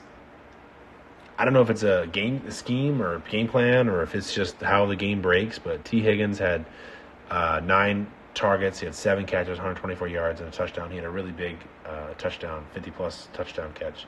50-plus yard touchdown catch, so that really boosted his score quite a bit. But 31.4 points, so great week for T. Higgins. Was he injured? I see questionable tag. He's just limited. I'm sure he'll be fine. Or at least he'll play. I don't know about being fine. No one's fine. Mark Andrews had a real down week. He had 2 catches on 5 targets for 15 yards. Whoop-de-doo. 3.5 points. So that juju that Wingdings mentioned early about hoping that Andrews doesn't go off, he didn't. But Bumpo didn't have anyone do anything after that. All right. Derek London, wide receiver, definitely had a down game. 2 catches on 7 targets, 17 yards. Is it his 3.7? That's his worst game so far this season. He had 12, 24, and 14 point efforts the first 3 weeks, and then had a really bad game. So, just about the same amount as Pitts had. Maybe a little bit better than Pitts. But, yeah, it's just a bad game for Atlanta. And they still won. I don't know that. Anyway. All right, so on the bench, no, I missed the final flex. A.J. Dillon had 9.4 points. He had 17 carries, 73 yards, 1 catch for 11 yards in the win over New England. That was kind of crazy how Mac Jones was already out. Brian Hoyer went in. He went out, and then Bailey's happy. And they took him to overtime. Took overtime for them to finally win. Crazy. All right, Patrick Mahomes, 29.36 points. He had 249 yards, 3 touchdowns, a pick. He had 34 yards on the ground. So good game for him, and they beat Tampa Bay. They made Tampa Bay look pretty bad, actually. Darrell Henderson at 6.9 points. He had 7 carries for 27 yards, 3 of 4 in the catch department, and 12 yards through the air. Not through the air. That makes it sound like he's passing. 12 receiving yards. Definitely did quite a bit better than Cam Akers, but again, both of those players and those performances are not going to cut it. Justice Hill, 7.7 points. He was referred to as like a premier runner by the coach, Harbaugh. He had 8 carries, 45 yards, 2 catches for 12, but he is doubtful to play. Let's see what this says here. He was held out of practice. He was a TDB, DNP, TDB. Yeah, he may not play this week. DeAndre Swift was out. Unfortunate, because that could have been even bigger, crazy scores. J.K. Dobbins had 22.3 points. He had 2 total touchdowns, had 41 yards on the ground, and then 4 catches for 22 yards. So not a great week. The 2 touchdowns really boost his score up. Otherwise, he would have only had 10.3 points. But still, really good game for Dobbins coming back. That's got to be a confidence booster. He had 6 points last week and 22 this week. So ETN continues his run of disappointing performances. His best game was 10 points. He had 8 points. Now he had 3. Considering what his expectation was, he was drafted in most drafts in the 30s. He was expected to be the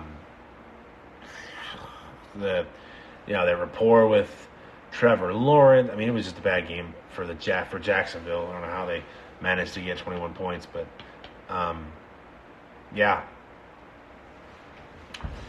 bad game for ETN. Kind of hope he turns it around, but you never know. Cook, one target, and that's it. 0 points. Let's see. McKenzie, he was added just recently, so this doesn't actually count for the weekly stat. I don't believe. Maybe not. Whatever. He's on his list. Didn't practice this week. I think he had a concussion or some injury. But he had last week he had 4 catches for 21 yards and a touchdown. So he did better than Diggs as far as because he caught that touchdown. Brandon Ayuk, 7.7 points. Oh, my word. Let's see, 4 catches for 37 yards. He's supposed to have a breakout year, but it's just Jimmy G all over again. So I don't think it's just the coaching and the scheming him out, but he's getting a little bit more usage than at this point earlier last season. So maybe he's just a slow starter. He'll just start slow and then build on up. We'll see. KJ Osborne, 1.5 points. He had 1 carry for minus 1 yard, 1 catch for 6 yards. Yeah, I'm pretty sure he dropped Osborne. Pretty sure Osborne was dropped, but either way, the passing game was supposed to be boosted to enough where KJ Osborne was going to be fantasy relevant. It does not look like that's going to be the case this year.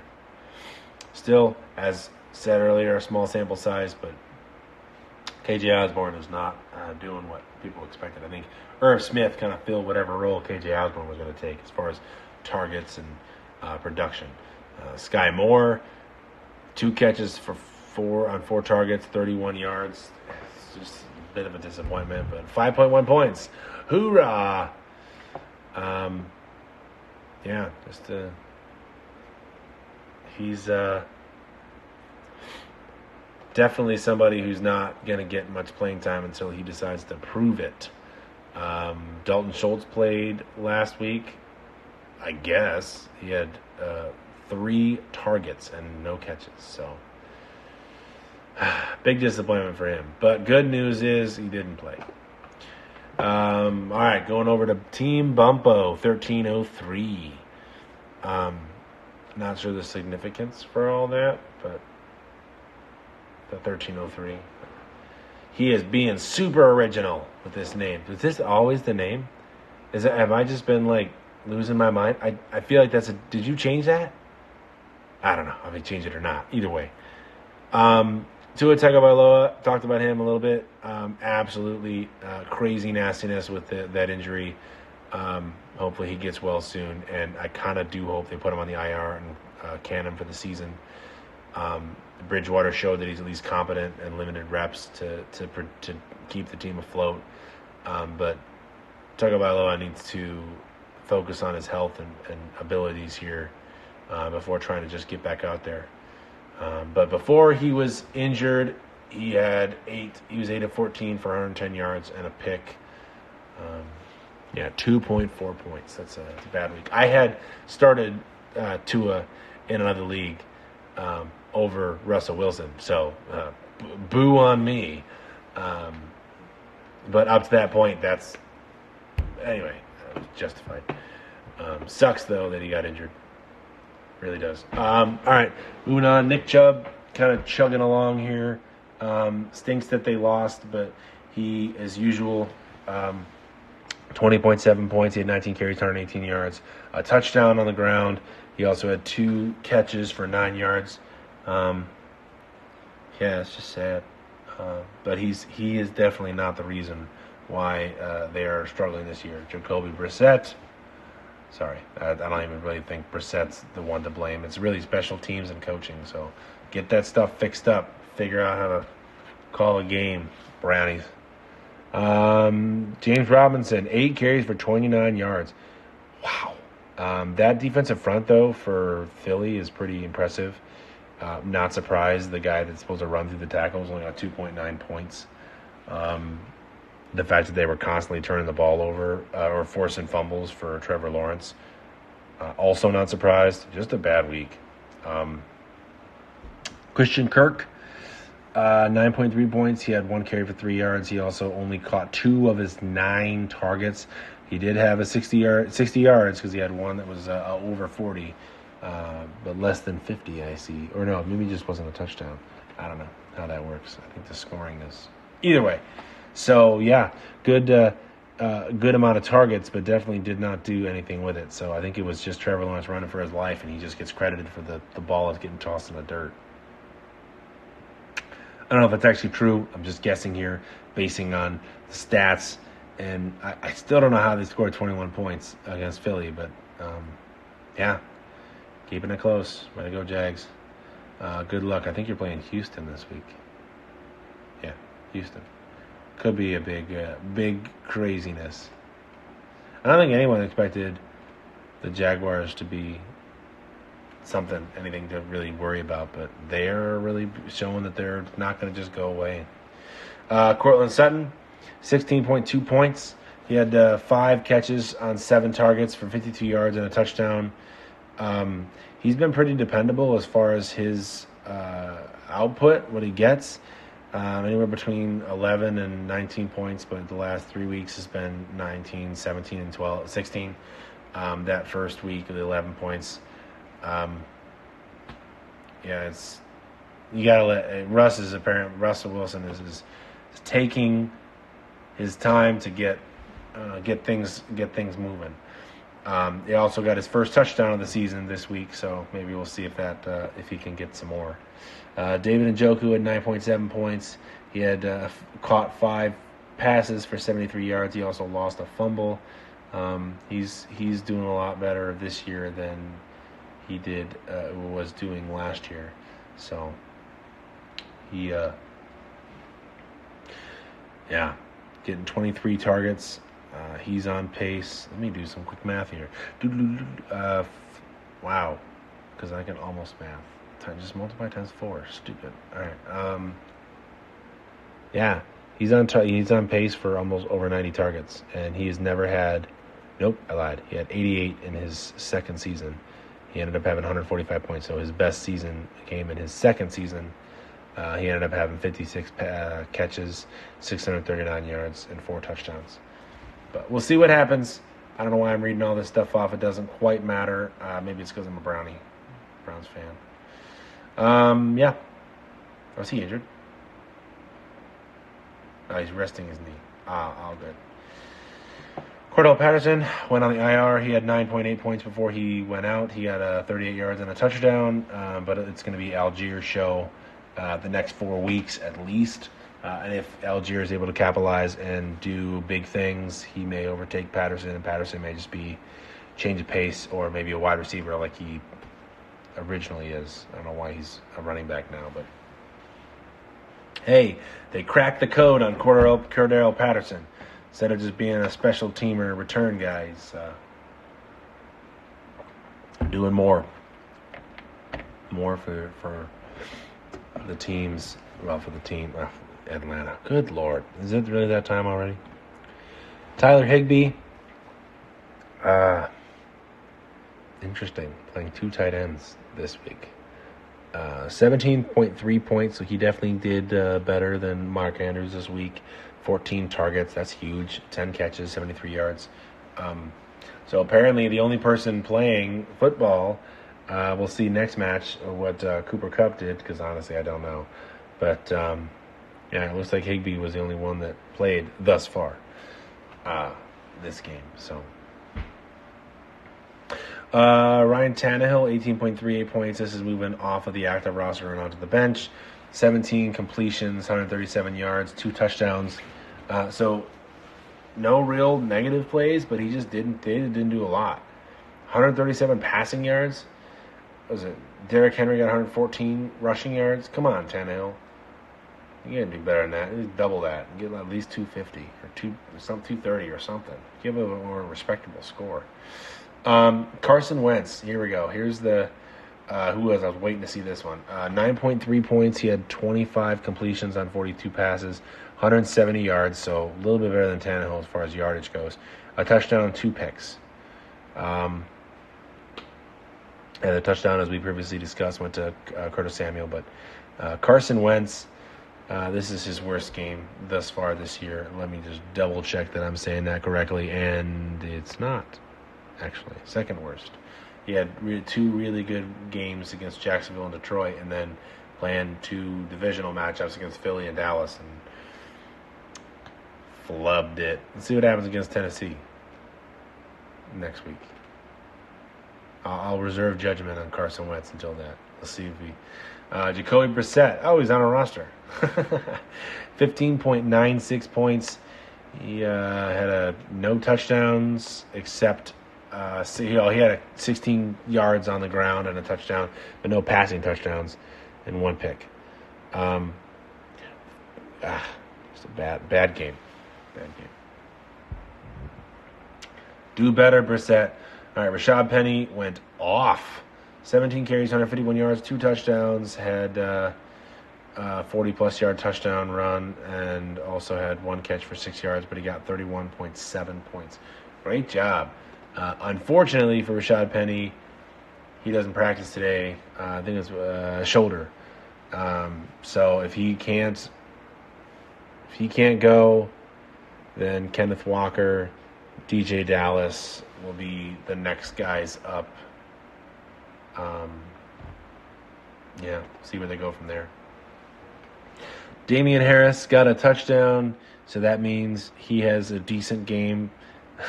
Him and James Conner. Again, I keep talking about those two being touchdown dependent, but it's true. 15.4 points. He had 86 yards on the ground, so that's actually a lot more yards than I would have expected for Damian Harris. But he had a touchdown catch for -2 yards. So good job, Damian Harris, doing good things. Had a better game than Ramondre Stevenson, but we'll see if that translates next week. Playing Detroit. Could be high scoring. We'll see if they're able to stop the run or if Stevenson actually takes over, at least in that game. Who knows? Zach Horvath, I don't know why he's on a roster. Oh, that's not entirely fair. He's a rookie out of Purdue, but yeah, he is not getting any playing time. One target, and that was it. Michael Thomas was out, didn't play. Tyler Boyd threw a pass for 23 yards. Little high school quarterback there. 2 catches, though, on 5 targets for 47 yards. One of those catches was a 40-plus yard catch. Good for you, Tyler Boyd. 8.62 points. Darnell Mooney, the best game thus far in 2022, 14.4 points, 5 targets, 4 catches for 94 yards, 40-plus yard touchdown, 40-plus yard catch, but not enough. Not enough. Yeah, he's had a very, very slow start to this season. Hayden Hurst, 3 catches for 27 yards and a touchdown. I was watching that game, stole that from Jamar Chase, but whatever, it's all good. I'm not salty about it. 11 catches, or 11.7 points. 11 catches, good Lord, what am I talking about? 11.7 points for Hayden Hurst. Conklin, oh, here we go. So the heavy usage that he got with Flacco was not replicated with Wilson this past week against Pittsburgh. Could have been a scheme thing. They have really good linebackers. But who they play elsewise? Right, AFC North. So the Jets literally started with their first 4 games in the AFC North. So Baltimore, Cleveland, Cincy, then Pittsburgh. Decent linebackers through all there. So yeah, I think it's the quarterback that just didn't. So maybe Conklin becomes less of a factor now that Wilson's back.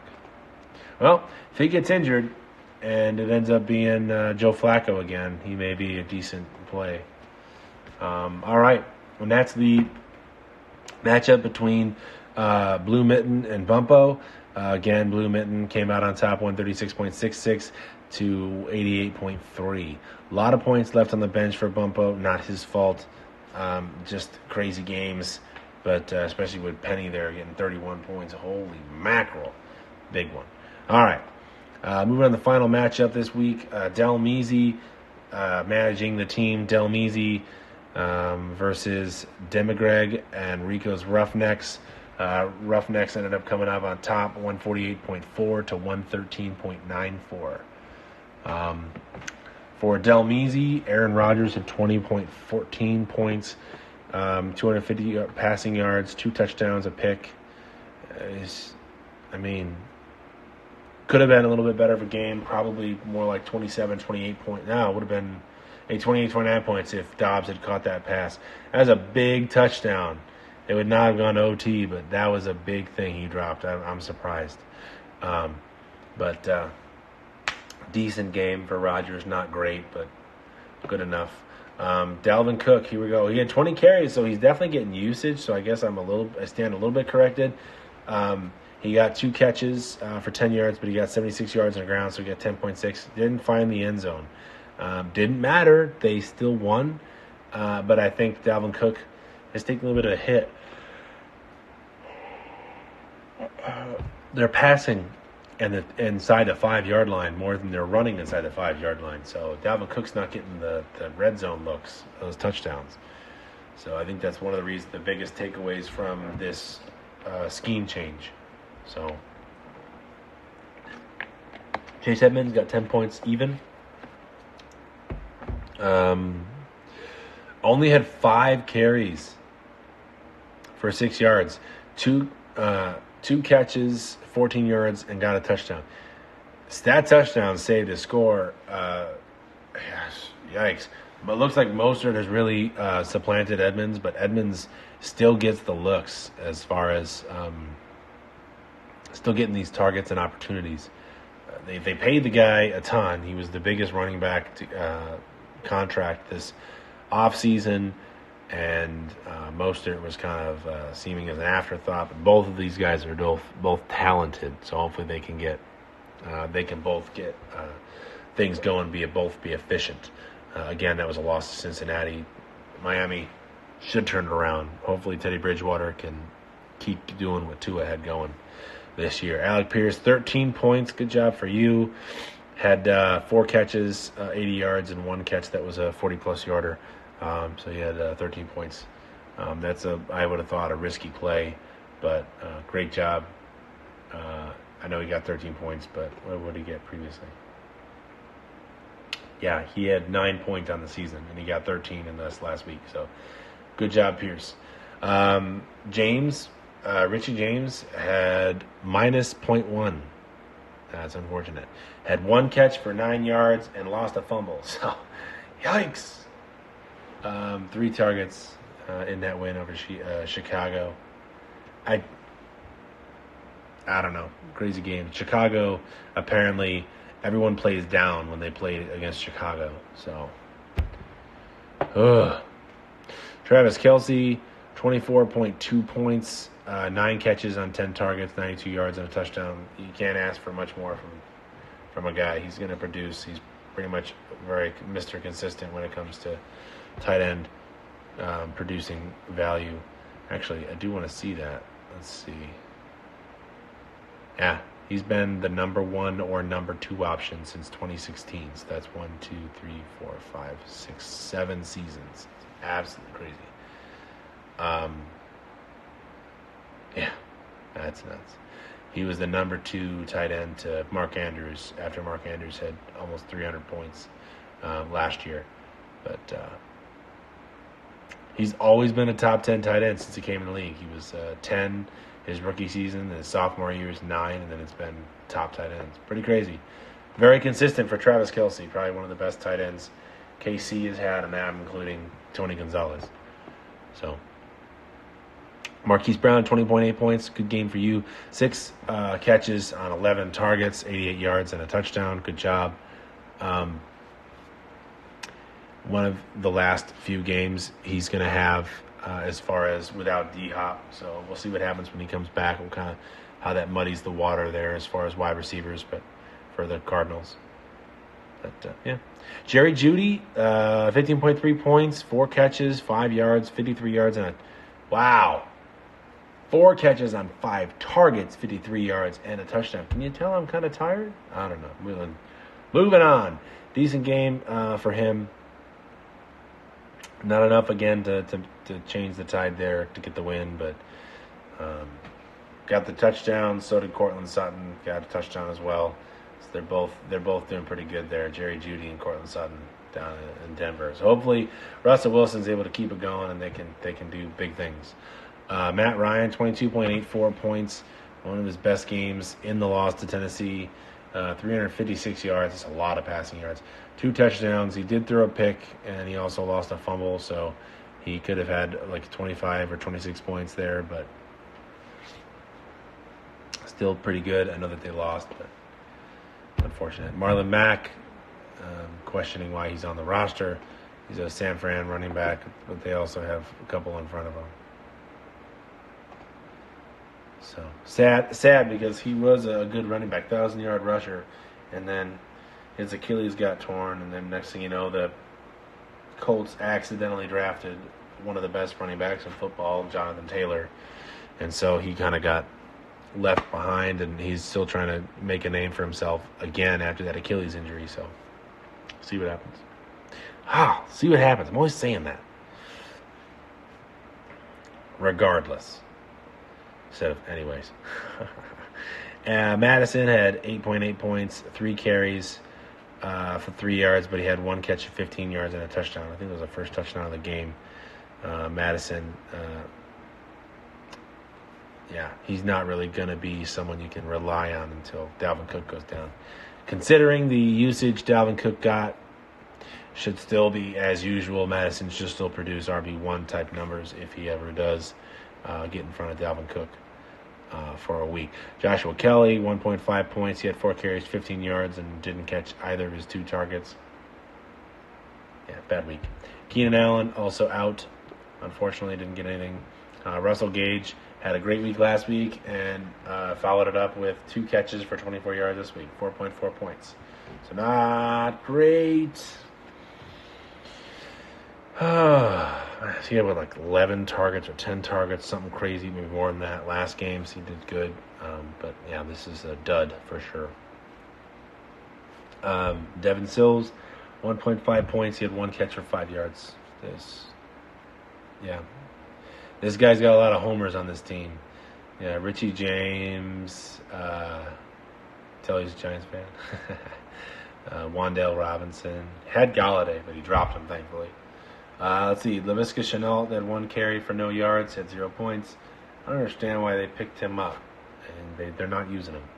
Wan'Dale Robinson was out, didn't get any points. Hunter Henry, 2 catches, 13 yards, 3.3 points. It's kind of an afterthought. Evan Ingram, 2.6 points. 2.6 points, 1 catch for 16 yards, so not great. So that all contributed to 113.94 points for Del Measy. Moving over to the victor in this battle, matchup, whatever you want to really call it. Demagog came up on top, 148.4. How did he get there? Well, he had Tom Brady, 31.4 points. He had 52 pass attempts, 385 yards, 3 touchdowns. He also lost a fumble, so it could have been even better of a score. Funny stat, in the first half, they had ran and they had made the comment, and it, watching Red Zone keeps going back and forth, so I don't know if when that broke. But he had over 25 passing plays in a row. I think definitely in the second half. So kind of crazy. But he did good. Christian McCaffrey had another good game, and all of it was because of the passing usage. None of it was because of the 8 carries and 27 yards on the ground. 25.8 points is thanks to 9 catches for 81 yards and a touchdown, so a 9-yard average. Not bad, Christian McCaffrey. Hopefully you can keep up that receiving usage. Definitely one of the elite receiving backs in the NFL. So if Baker can just make the easy toss right to you, you'll get a lot of points. Tony Pollard, a little bit of a disappointment this week. How did Zeke outscore him that bad? I don't know, but he had 8 carries for 6 yards, so less than 1 yard average. That's terrible. 1 catch for 2 yards, so yeah, 1.8. That's bad. But looks like it didn't matter this week, so it's what it's. Brandon Cooks, 7 catches, 57 yards, a touchdown, giving him 18.7 points. That's it's a good week for Brandon Cooks. Getting in that end zone. Cooper Kupp, 14 catches on 19 targets for 122 yards. He did not get a touchdown, but he still got 26.2 points. So I stand corrected. Earlier, it was Tyler Higbee and Cooper Kupp, and that was it. Yeah, Tyler Higbee, Cooper Kupp. Not even Stafford's going to get good points in that game. But good job, Cooper. Taysom Hill, 8.1 points. He's got a touchdown and 21 yards on the ground. So a bit of a fluke as far as the scoring there. Taysom Hill is a very big risk every week. I think he might have been played because maybe Winston misses the time, but they played Andy Dalton instead. He did get some touches, obviously. He got a score, but now that once Winston comes back, I think Hill's going to kind of fall back into maybe 3-4 points a week. Michael Pittman, 6.1 point, definitely a bad game for him. Out of the 395 or 85 yards that Matt Ryan threw, Pittman only had 31 yards of it. So crazy. Mo Alley-Cox was the big contributor for the Colts. 2 touchdowns, a whole bunch of yards. So he's not rostered, so I won't cover him, but. Mike Evans, 30.3, definitely a great game. 8 catches, 10 receptions, 103 yards, and 2 touchdowns. So good game, Mike Evans. Kirk Cousins, the most average quarterback in football. He has a record of 60-60-2. You really can't get any more dependable average than Kirk Cousins. He had 273 yards, 1 touchdown, and an interception. yeah, definitely a down game as far as passing wise, but yeah. Deontay Foreman, he's not even really, unless Christian McCaffrey goes down. Foreman's not really going to be used. He got 2 yards at 0.2 points. Hines, 1 carry for 2 yards. 1 carry, no yards, 2 catches for 3 yards. But that's going to change this week because Taylor's already listed as out. So the 2.3 points Hines got this week, the projection is already like 15 or 16 points because he's getting all the carries. One thing to note, though, for Nyheim Hines, man, I keep calling him Himes. That makes no sense. Hines, he is not the same player as Jonathan Taylor. So expecting Hines to step into the exact same role that Taylor has is a little bit unrealistic. Usually if a top bell cow goes down, they tend to split those carries up between, two backups. So I don't know if I'm not sure. Let me look at the backup behind Hines as far as running back goes. Deion Jackson, which is another reason why Jackson and Hines are both pretty popular pickups on the waiver wire this week. So Hines may actually get those 15 points, and Jackson may get maybe 8 to 10. We'll see. Jonathan Jacobs had a really good game. Jonathan Jacobs, is it really? It's Josh. Wow, so stupid. Josh Jacobs. Y'all can laugh. I really don't care. Josh Jacobs had 28 carries, 144 yards, 2 touchdowns, 5 catches for 31 yards. That's a big game for Josh Jacobs. I was kind of leaving him for dead. I didn't really think he was much of a great running back. Obviously, they don't really have a lot of – they got rid of Kenyon Drake, so there was going to be more avenue for touches this year. But I really didn't believe in Jacobs and proved me wrong this year, especially this week. Let's see, this year he's had average games. Last week got 14.5, so that's a respectable number. But yeah, it's a big explosion in points. Kenneth Gainwell, 8.7 points. He had 5 carries for 19 yards, got a touchdown and a catch, but for -2 yards. So Gainwell did okay. Definitely did what he needed to get the win there. Adam Thielen, 8 catches on 9 targets for 72 yards. So the fact that Cousins threw 1 touchdown, not really sure who that touchdown went to, but it was not Adam Thielen. 15.2 points, pretty good, but not definitely not as good as it could have been. Zay Jones looks like he didn't play. Let's see here. Mac Hollins, you have 6.3 points. He had 3 catches for 33 yards. Hollins was kind of a decent flex and a decent pickup this last week. I've seen a lot of people pick him up. Yeah, this is a disappointing week after 3 solid weeks in a row. May bounce back. We'll see. Dortch, same thing. He had 3 really good weeks, and this week was 1.6, so not great. He had 1 catch for 6 yards. So he caught his only target, but that was it. Logan Thomas, 6.9 points. He had 5 catches for 19 yards. He did have 6 targets, which is good to see. You like seeing tight ends with good amount of targets, good target share.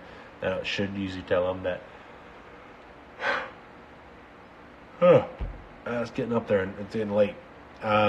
It's definitely would be telling that he's getting a decent amount of looks, but only getting 19 yards on there is a bit sad. And lastly but not least, George Kittle. Man, how the mighty have fallen. 4.4 points. He had 4 targets for 20 and 2 catches for 24 yards. That's upsetting. Hopefully Kittle can bounce back and start to really prove doubters wrong. But he is a great tight end and a really good blocking tight end. He just needs to get used better. All right, so that was the matchups for week 4. Standings are as follows: 72 Dolphins, with 4-0 and JB at 4-0. Then the only 3-1 team, Rico's Roughnecks. We have a slew of 2-2 teams with Crushers, Get Six or Die Trying, and Bumpo. And then we have 2 1-2 teams, Suck My Unit, Dalmezi, and 2 defeated teams. It says 0-3 for Masters, but that should be 0-4. And then same with Choco Taco. Wait a minute. Why do we have some teams that... This makes no sense. Some teams don't... How did this not get registered? It says Suck My Unit is 1-2 and Dalmezi's 1-2. They played 4 games. Good Lord. So maybe Suck My Unit is 2-2. And Masters is 4. I think Dalmezi's 1-3. Man, that's so weird. Anyway. Yeah. Yeah, we have... should be a good week coming up next week. Let's see, what do we have here? Get Six or Die Trying plays Choco Taco. Suck My Unit plays Crushers. That'll be fun. P playing Addison. Dalmezi against Masters of the Universe. 2 teams definitely in need of a win. JB and Rico, so pretty decent, good teams there. Both Rico's Roughnecks and JB have had top team honors in the last couple weeks. So this will be fun to see that. And then Bumpo against the Dolphins. 72 Dolphins, sorry. So that should be fun coming up here. So, yeah, clicking buttons. Alrighty, so this was a good week, week 4. Looking forward to week 5. Should be pretty good. Let's see, week 5. Are there any big games coming up that I'd like to can't miss? So Thursday night game, Denver Indy. I'm excited for obviously the Cleveland Chargers game, but last year that was a pretty intense firefight. I don't think Brissett's going to be leading a huge charge on through the air, but still could be a good game. Houston and Jacksonville, those are 2 teams that have surprised quite a bit, so that might be a bit of a surprise. Let's see, Miami and the Jets, that might be a good game. Backup quarterback of Miami, seeing how he does against Zach Wilson, still trying to prove himself, see if he can stop throwing interceptions. See, a bunch of some birds are playing each other, Philadelphia and Arizona. And Sunday night game is going to be Cincy and Baltimore, so that'll be a good divisional clash. And then the Monday night is Vegas and KC. So, good week this week, guys. Can't wait for next week, and I'm just literally just putting off bed at this point. So, I'll talk to y'all later, and good luck week 5.